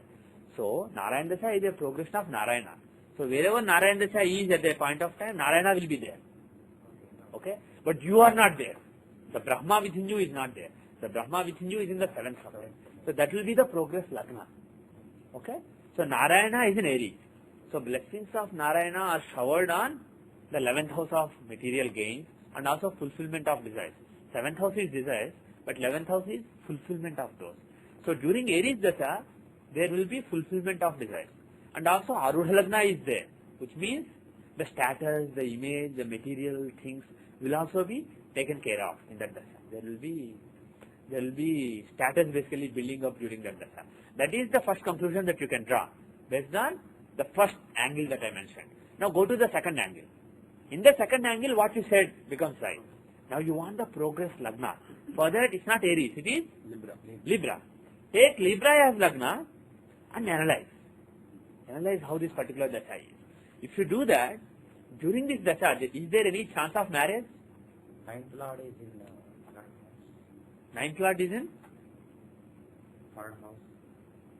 Who is 9th Lord in 3rd house? 9th Lord Netu is in 3rd house. 8th Lord. Yeah? 8th Lord is in 3rd house, that's okay. But what are the houses for marriage? First house is you and 7th house is your partner, spouse. So there has to be some correlation between them. Who is the Lagna Lord? If you take Libra as Lagna, who is the Lagna Lord? 7th Lord are together in 3rd house. Yes, that's a good point. Lagna Lord Venus and 7th Lord Mars are together in the 3rd house, another Kama Trikona.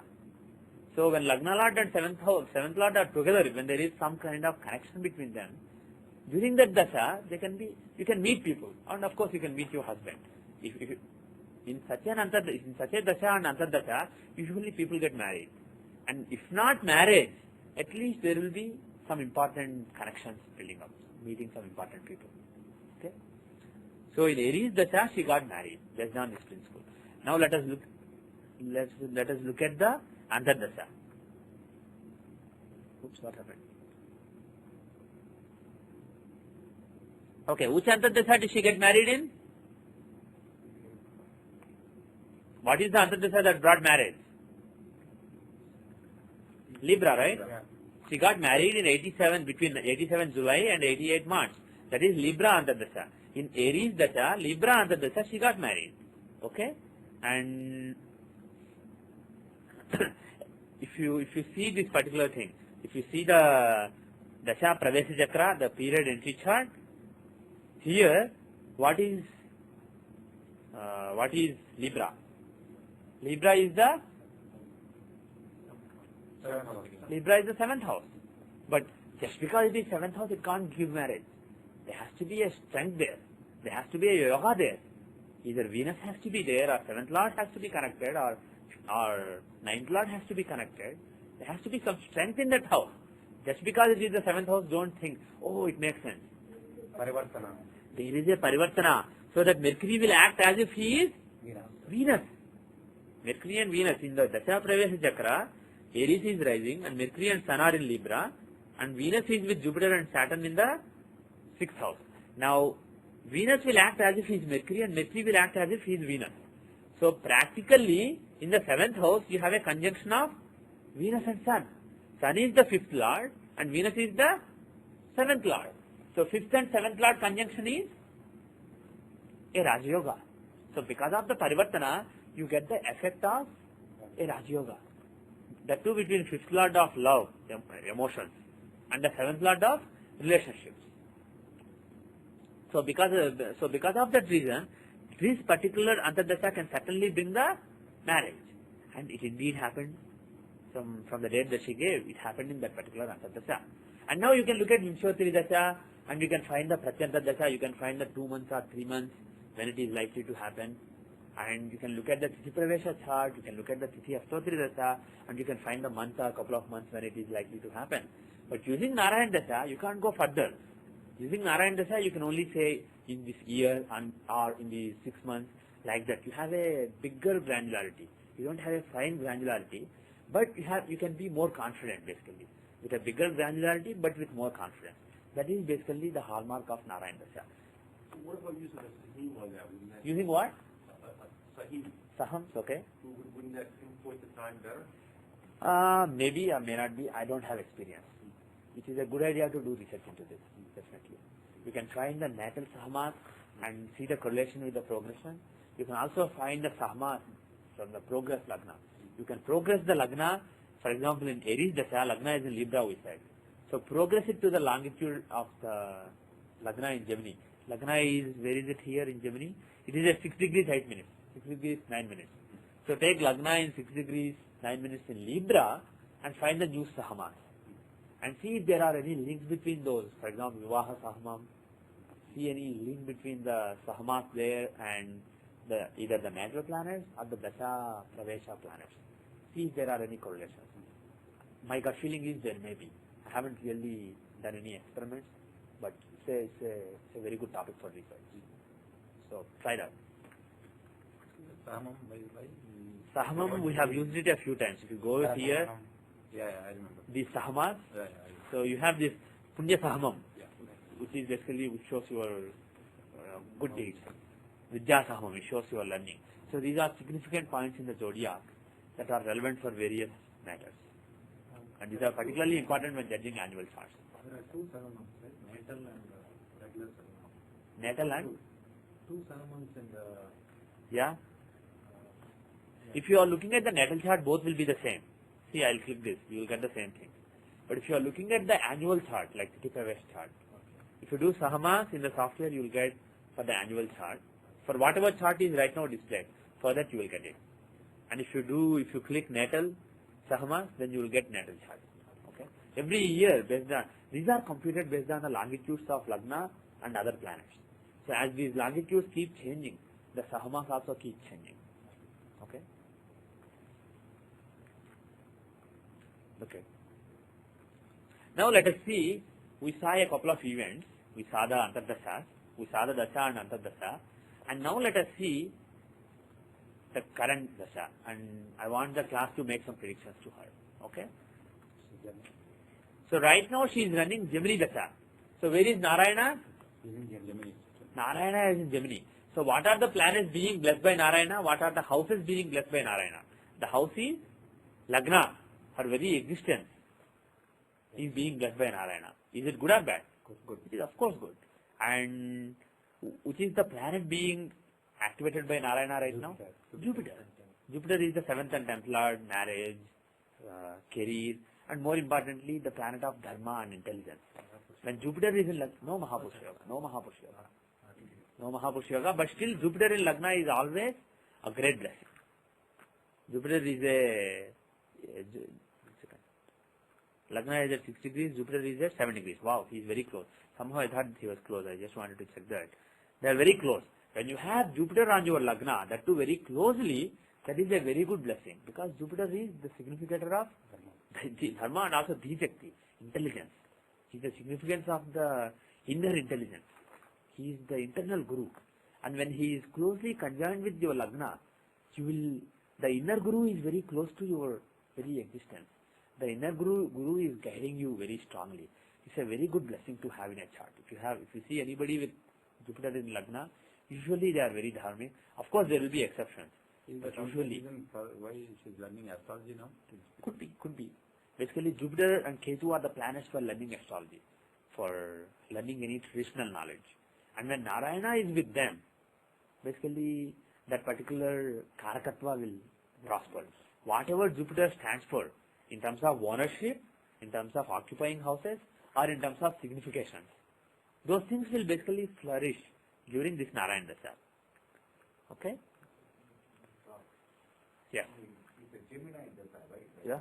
Why would Jupiter be the what do you call it for Narayana Dasha? We are using Jupiter in this chart. It is in the house. Jupiter is Because he is in Gemini. Oh, I mean, So the first rule, the first way, the first method is, see where the Dasha is, Narayana is there right now. So which house is it?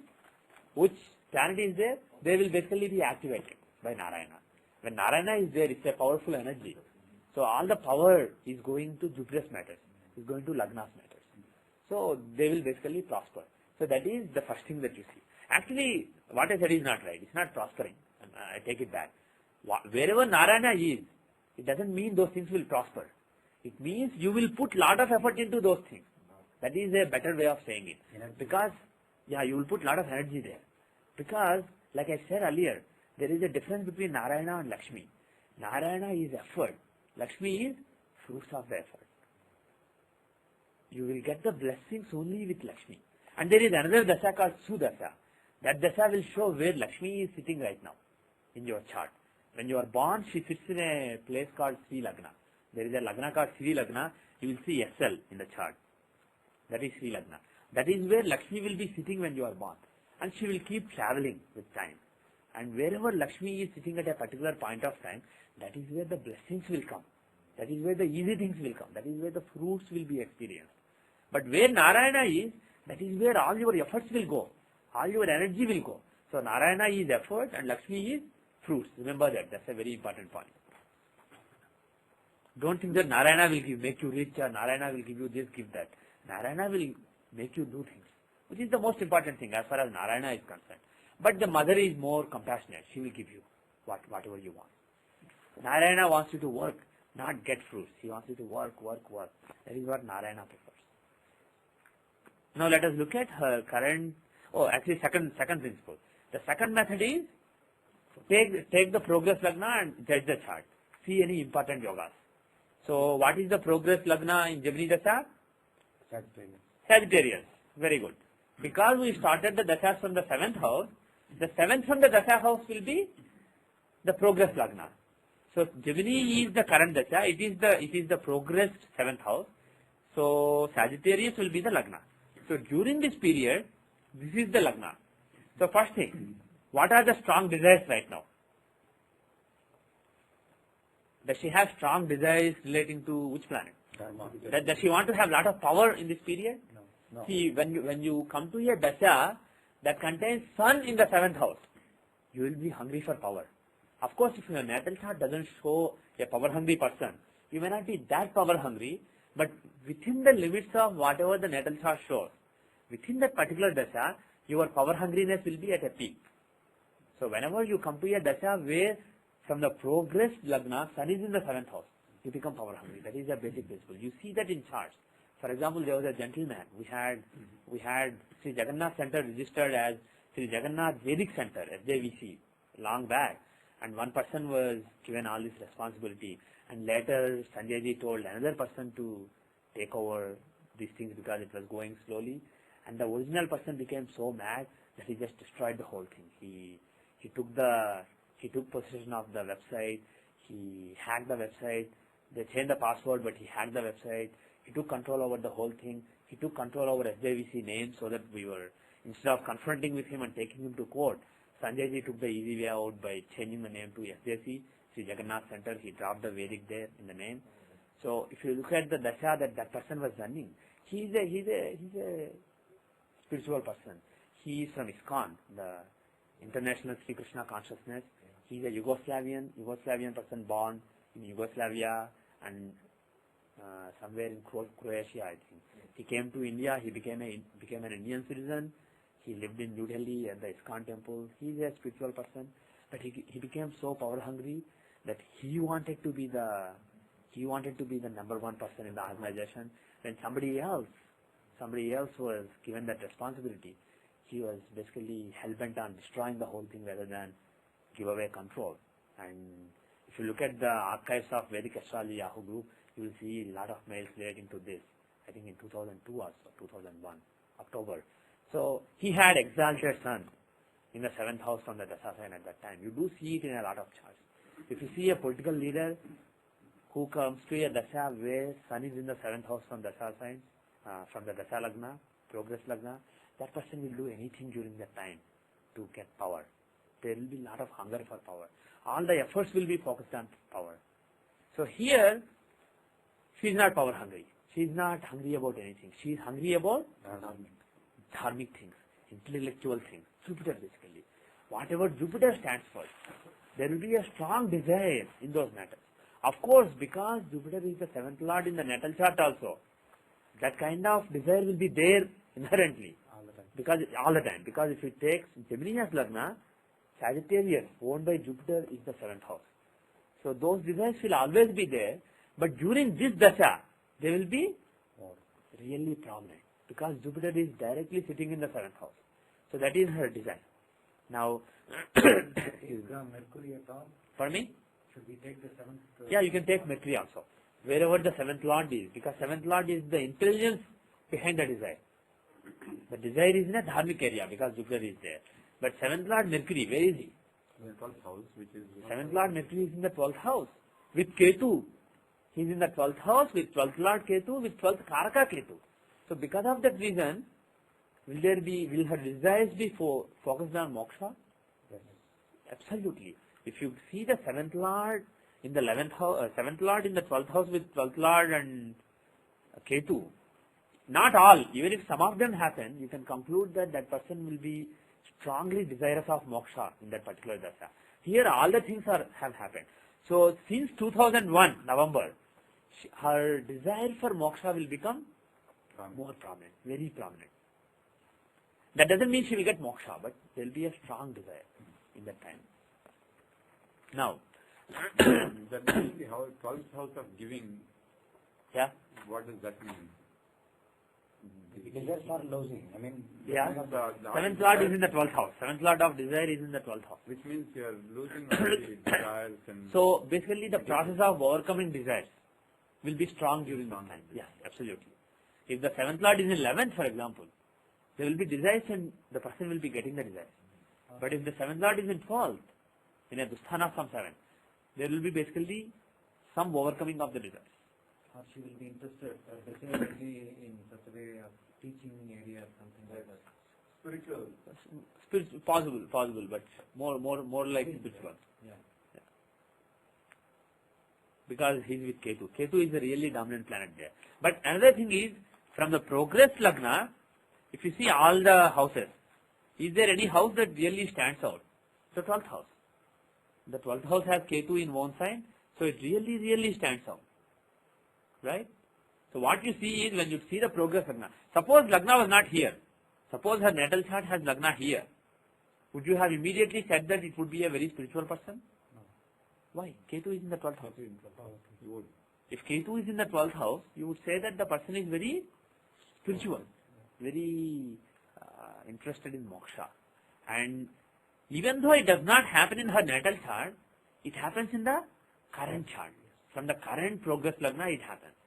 So the first thing that your eyes should fall on is Ketu and Mercury in the 12th house. So if you say that from 2001, she will become very spiritual. The spirituality will increase. From the point of view of spirituality, this will be more or less like the peak of her life, this particular 5-year Antardasha. And now, Venus and Mars are in Lagna. Is it good or bad?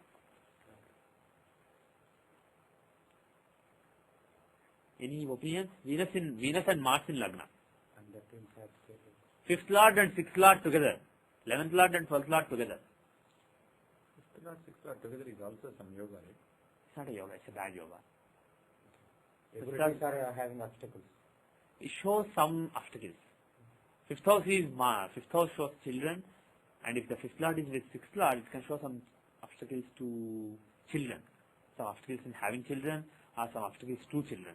Can show some problems relating to children if the fifth lord is with the sixth lord. But if you look at the Saptansha, you can be more confident. But just looking at the Rasi chart, it shows some obstacles relating to children, some disappointments relating to children. If the fifth lord is with the Kendra lord, that is good. That's a Raj Yoga. But if the fifth lord is with the Dusthana lord, it is bad. Especially sixth is Maraka from fifth. So if the fifth lord is in Lagna, that shows that whatever is in Lagna, your focus is that. So because the fifth lord is there is some focus on children. Either you want to get children in that period, or you have children and you want to spend more time, you are more concerned about them. Your energy will go towards children. You will be obsessed with children during that period. What? Okay. You will be obsessed with children because, or let's say seventh lord is in Lagna. You will be obsessed with spouse. If the ninth lord is in Lagna, you will be focused on your father. Some important events with father will take place. In this particular dasha, fifth lord is in Lagna. So there will be some focus on children, but that fifth lord is not good there. By himself he is good there. He is in friendly house. So fifth lord Lagna is a very good placement. Such a person will be dedicated to children and take good care of children. Of course, in your case, it's not always in this dasha. So in this dasha, you will take good care of your children. You will be obsessed with your children and take good care. But Venus is spoiling there. So there is some issue there, some problem. So either health of children or something else relating to children can be bothering you during this time. So that is what you say based on Venus and Mars. And also Venus is the sixth lord. If the sixth lord is in Lagna, it is not good for health also. So she is in the middle of this dasha, but if she came to you before this dasha, you can tell her during this dasha there can be some health problems. So pray to Lakshmi or pray to Lalita. Because why Lalita? Because the sixth house has Moon and Rahu combination. So not only is the sixth lord afflicting Lagna, but the sixth house is also a little bit weak. So when Moon and Rahu are in the sixth house, there can be some health problems. Health may not be really perfect during this time. But the thing is, Lagna is strong. Venus is spoiling it. The sixth lord is spoiling it, but Jupiter is aspecting it. Jupiter is the Lagna lord. When Jupiter is Lagna lord and he is aspecting Lagna, he is protecting the health. Health will not be, there will not be serious problems, but the presence of this Grahana, eclipse of Moon by Rahu in the sixth house of health, and the presence of sixth lord Venus in Lagna, a Dusthana lord in Lagna, it does not show smooth health. It shows some problems in the health, especially relating to Moon or relating to Venus. Whatever Moon shows, for example, blood, etc., Moon shows those, and Venus shows kidneys, etc., kidneys and uterus, all those things. So relating to those areas, there can be some problem in health. So if the person comes to you, tell them to, before this dasha starts, tell them to pray to Venus and Moon, or to Mahalakshmi or Parvati or Lalita Devi. And then that will alleviate the troubles to a large extent. So that is how you can prescribe the remedies based on Narayana Dasha, the current You level. will also deal with things very confidently and courageously because Yeah. third lord Saturn is in third house. Yes. The third lord Saturn is in the third house. That is a blessing. Third lord Saturn in third is a blessing for as far as material things are concerned. As far as confidence, as far as getting what you want is concerned. In general, if you look at her natal lagna, the third lord Sun is debilitated. So her confidence is, when it comes to confidence, third lord will give the initiative, right? When the planet is debilitated, it shows patience. Her confidence or her initiative is basically her patience. She has a lot of initiative, but it's not really fiery. It's not fiery. It is basically very subdued. If you see the third lord debilitated, such people are not very confident. They don't look confident, but they have a lot of inner strength. Because debilitation, like I told you earlier, is akin to female, is the female energy. Exaltation is the male energy and debilitation is female energy. Debilitation shows patience, being able to persist, perseverance. So that is what the debilitation shows. If the third house is the house of initiative. If the third lord is in debilitation, such people are very confident, but they don't come across as confident. They are very persistent. They are very patient. They can patiently pursue something and get something done when they want to get something done. But when people look at them, they don't come across as confident people. It seems like they are not confident. There. Who will overrule in this case? The third from the natal or third from the... Third from natal is who she is. And third from this lagna is who she is right now. So this will overrule right now, but within the limits of the natal chart. If the natal chart shows somebody who's not very, very bold, if the chart shows somebody who's bold, she's not going to be bold, but she's going to be bolder than usual. Compared to the other dashas, in this dasha, she will be more brave, she will have more initiative, and she will be more strong-willed basically, compared to other dashas. But not, if somebody who has Saturn in the third in natal chart as well as right now, that person will be really, really bold. She's not like that. This is more subdued basically. So the way you should remember is, natal chart sets the maximum and minimum. It sets the limits within which things can happen. And this dasha will show within those limits how things are swinging within those acceptable limits. Okay.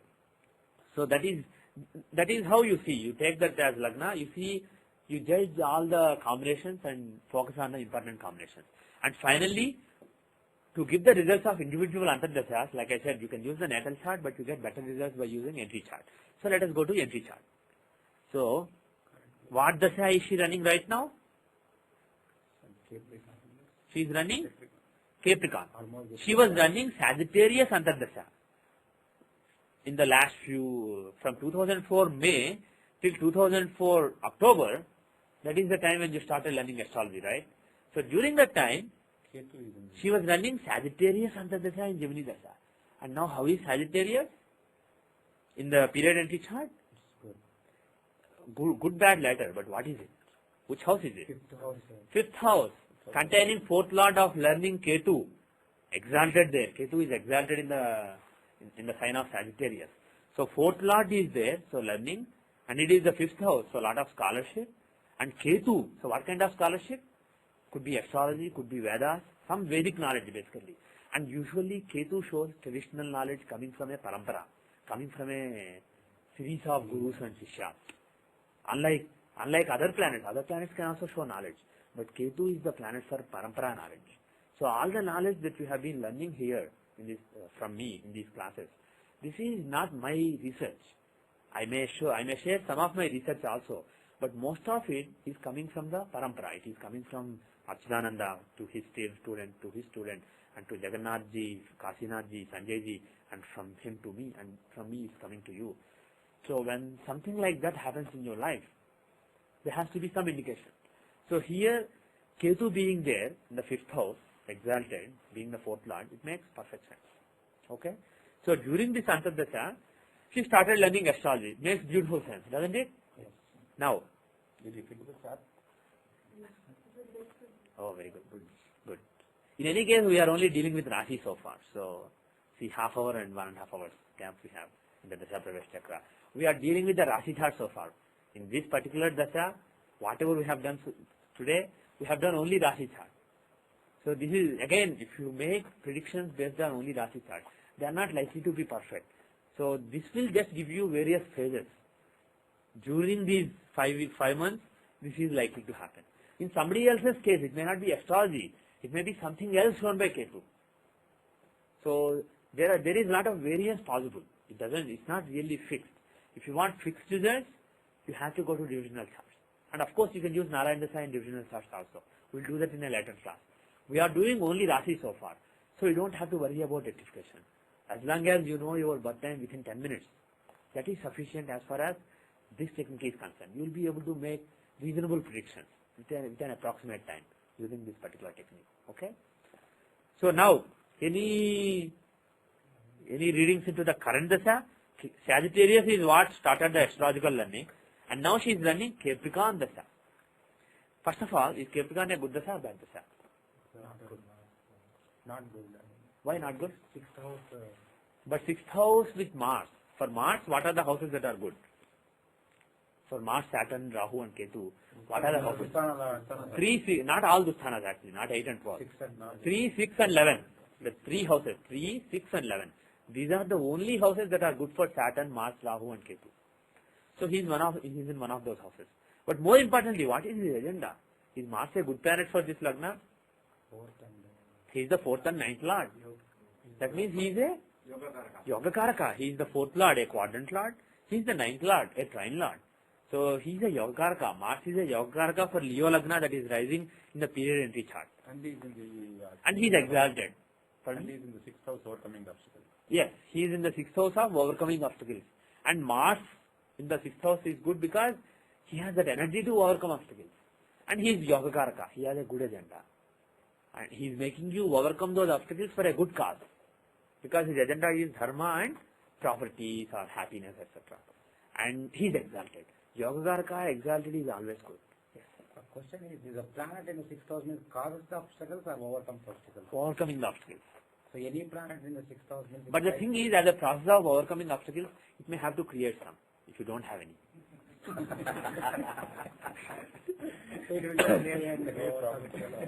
So, compared to the previous Antardasha, when Ketu was there, it was the 5th house, things come very easily, because this is the 6th house. In this Antardasha, from October till March, there will be some obstacles, but things will be positive. Even though there are obstacles, she will be working hard to overcome those obstacles, and there will be a lot of progress. But things will come with more difficulty. When the sthanas are involved, things will come with difficulty. But things will come, because it's Yogakaraka exalted. And Here, take for example the Mars is in the Jyothishya, which is in the Cancer, let's say. yeah, Then this still is the Yogakaraka, right? yeah, So the results will be not as good as it is in the Capricorn. yes, absolutely. So If Yogakaraka is debilitated, it weakens him. if we can, Yeah, even though it's a Yogakaraka. even though it's Yogakaraka. And especially if the Yogakaraka was in the 12th house, she would basically be giving away things in that time. It will not be bringing her anything. But here, she's in the 6th house. 6th house is Artha Trikona. So she will be overcoming some obstacles and getting some benefit because of it. But during this period, 3rd house and 11th house are also important with multiple planets in them, right? Yes. Because 3rd house with Lagna Lord in it, Yeah. Yeah. and Yeah. Venus in its own. Yes. But the problem with 3rd house is it has Venus there in one house, but it also has debilitated Lagna Lord. If any sign has debilitated Lagna Lord, it is not so good. So it is a very mixed period. If you look at Libra Antardasha, 2003 July to 2003 December, it's a mixed period. There are very strong influences both on the positive and negative side. But let us go to the next Dasha. After Capricorn, next Antardasha of Aquarius, which will start in March and go on till August. What can you say about Aquarius? It is the 7th house of husband, of relationships, and its Lord. Where is its Lord? Its Lord, there are 2 Lords, one in the house of gains, one in the house of profession, 10th and 11th. So the 2 Lords are placed well, and it is a Kendra. So it will be a good Dasha, and they can be focused on husband, they can be focused on relationships, and they can be focused on gains and work. But it's a good period for work or making any gains. So that is a good Antardasha. But what do you say about Pisces Antardasha, which is going to come in August and go on till next January? What can you say about that Antardasha? Is it good or bad? It is the 8th house. In general, 8th house is not good. It's a Dusthana. It shows working hard, setbacks, shocks, etc. And its Lord Jupiter, where is he? He's in 11th house He's in 11th house of gains, fine, but with Rahu. who is he with? He is with Rahu. If Jupiter is with Rahu, it is not good. Jupiter being with Rahu, he's totally unhappy there with Rahu. Rahu is like a big villain and Jupiter is like a priest. You send a priest and a villain into one room, the priest doesn't even know how to fight. He doesn't want to fight. He doesn't even want to fight. So he will take all the blows given by the villain. So for that reason, this Antardasha is not so good. But at the same time, this is 8th house of occult knowledge. And the Lord is in the 11th house. He is learning occult knowledge. So, if Jupiter can overcome Rahu, this can give good results relating to occult knowledge. But there can be there can be some setbacks. So, as far as learning occult knowledge is concerned, Sagittarius was a good Antardasha. You would have learned a lot. And Pisces Antardasha, you will learn a lot again, in my judgment. But you have to watch out. There can be some setbacks, some problems there. So she has to watch out during that period. How will Aries Antardasha be? How will Aries Antardasha be? For me? It is 9th house. 9th house is Lakshmi's blessings and its Lord is exalted. You don't have to look any further. It will be a glorious Antardasha. So in Aries Antardasha, there will be good fortune. There will be, things will come very easily. So that's a very auspicious period for her. So if you want to do anything, see if you are, the way you should use this is, if you are thinking of taking a risk in your career or something, identify a good Antardasha and do it then. It is better than choosing a bad Antardasha and taking the risk then. You are basically fueling the bad trend by taking further risk. So you can time your decisions based on this. And like I said earlier, this is strictly using the Rashi chart. You use the Rashi chart for interpreting this. So this is not a very fine technique. Somebody who was born 10 minutes before her or 15 minutes after her would probably have the same dashas and same analysis, same results. So it's not really perfect, but it will tell you at a very macro level what is good, what is bad, what kind of results can be expected when. It will give you a good picture, good high-level picture. This is for good high-level picture. And what we have been doing so far, using the divisional charts, using Vimshottari Dasha, that is, we have been starting with high-level picture and going all the way into the low-level picture. But this one is strictly high-level picture, but a very good high-level picture. As you saw in all the examples that we saw, you would get what you would normally expect. Things would just fall into place like a puzzle. So this works beautifully, but should be used only for very high-level things, not for very. If somebody asks, I'm expecting a job offer, will I get it this week or next week? You better use Sthiti Pravest for that, not Narayan Dasha. Okay? But there is a Narayan Dasha which is fine-tuned for each divisional chart. There is a Narayan Dasha for Navamsa. There is a Narayan Dasha for Siddhamsa. There is a Narayan Dasha for Dashamsa. For each divisional chart, there is a Narayan Dasha. Using it, you can find the phases in life relating to that area of life: learning, career, money, marriage, etc. So for each area of life, you can find those phases. So that we will do in the next class, and that again, that gives only high-level phases, but it's more focused. It is basically for you because it's looking at your divisional charts. It's not for everybody born 15 minutes this way or that way. It is for you, but it is giving only high-level phases. Because if you look at the Antardasha here, what is the length of each Antardasha? 5 months. So all you can say is during these 5 months, there will be some difficulty. During these 5 months, you will get lot of knowledge from your parampara. During these 5 months, you will have to worry, you may worry about your children like that. After that, within those 5 months, how do you go further? For that, use annual charts or use Vimshottari Dasha. Okay? Use Narayan Dasha only up to Antardasha. But it gives very good results. And sometimes, even if you have a fine technique that lets you look at fine things, if you don't have a good high-level picture, you will go wrong. Because high-level is what constrains the low-level. Just because there is a great Raj Yoga in the low-level chart, it doesn't mean something great will happen that day. If the high-level picture doesn't permit that, it may not happen. So look at Narayan Dasha for the high-level picture and other techniques that we have learned so far for all the low-level analysis. Then you can be successful as an astrologer. Okay? So with that I will end for today. We will continue the discussion on Narayan Dasha in the next class. We will have the next class at the same time, same place. Om Shanti Shanti Shanti.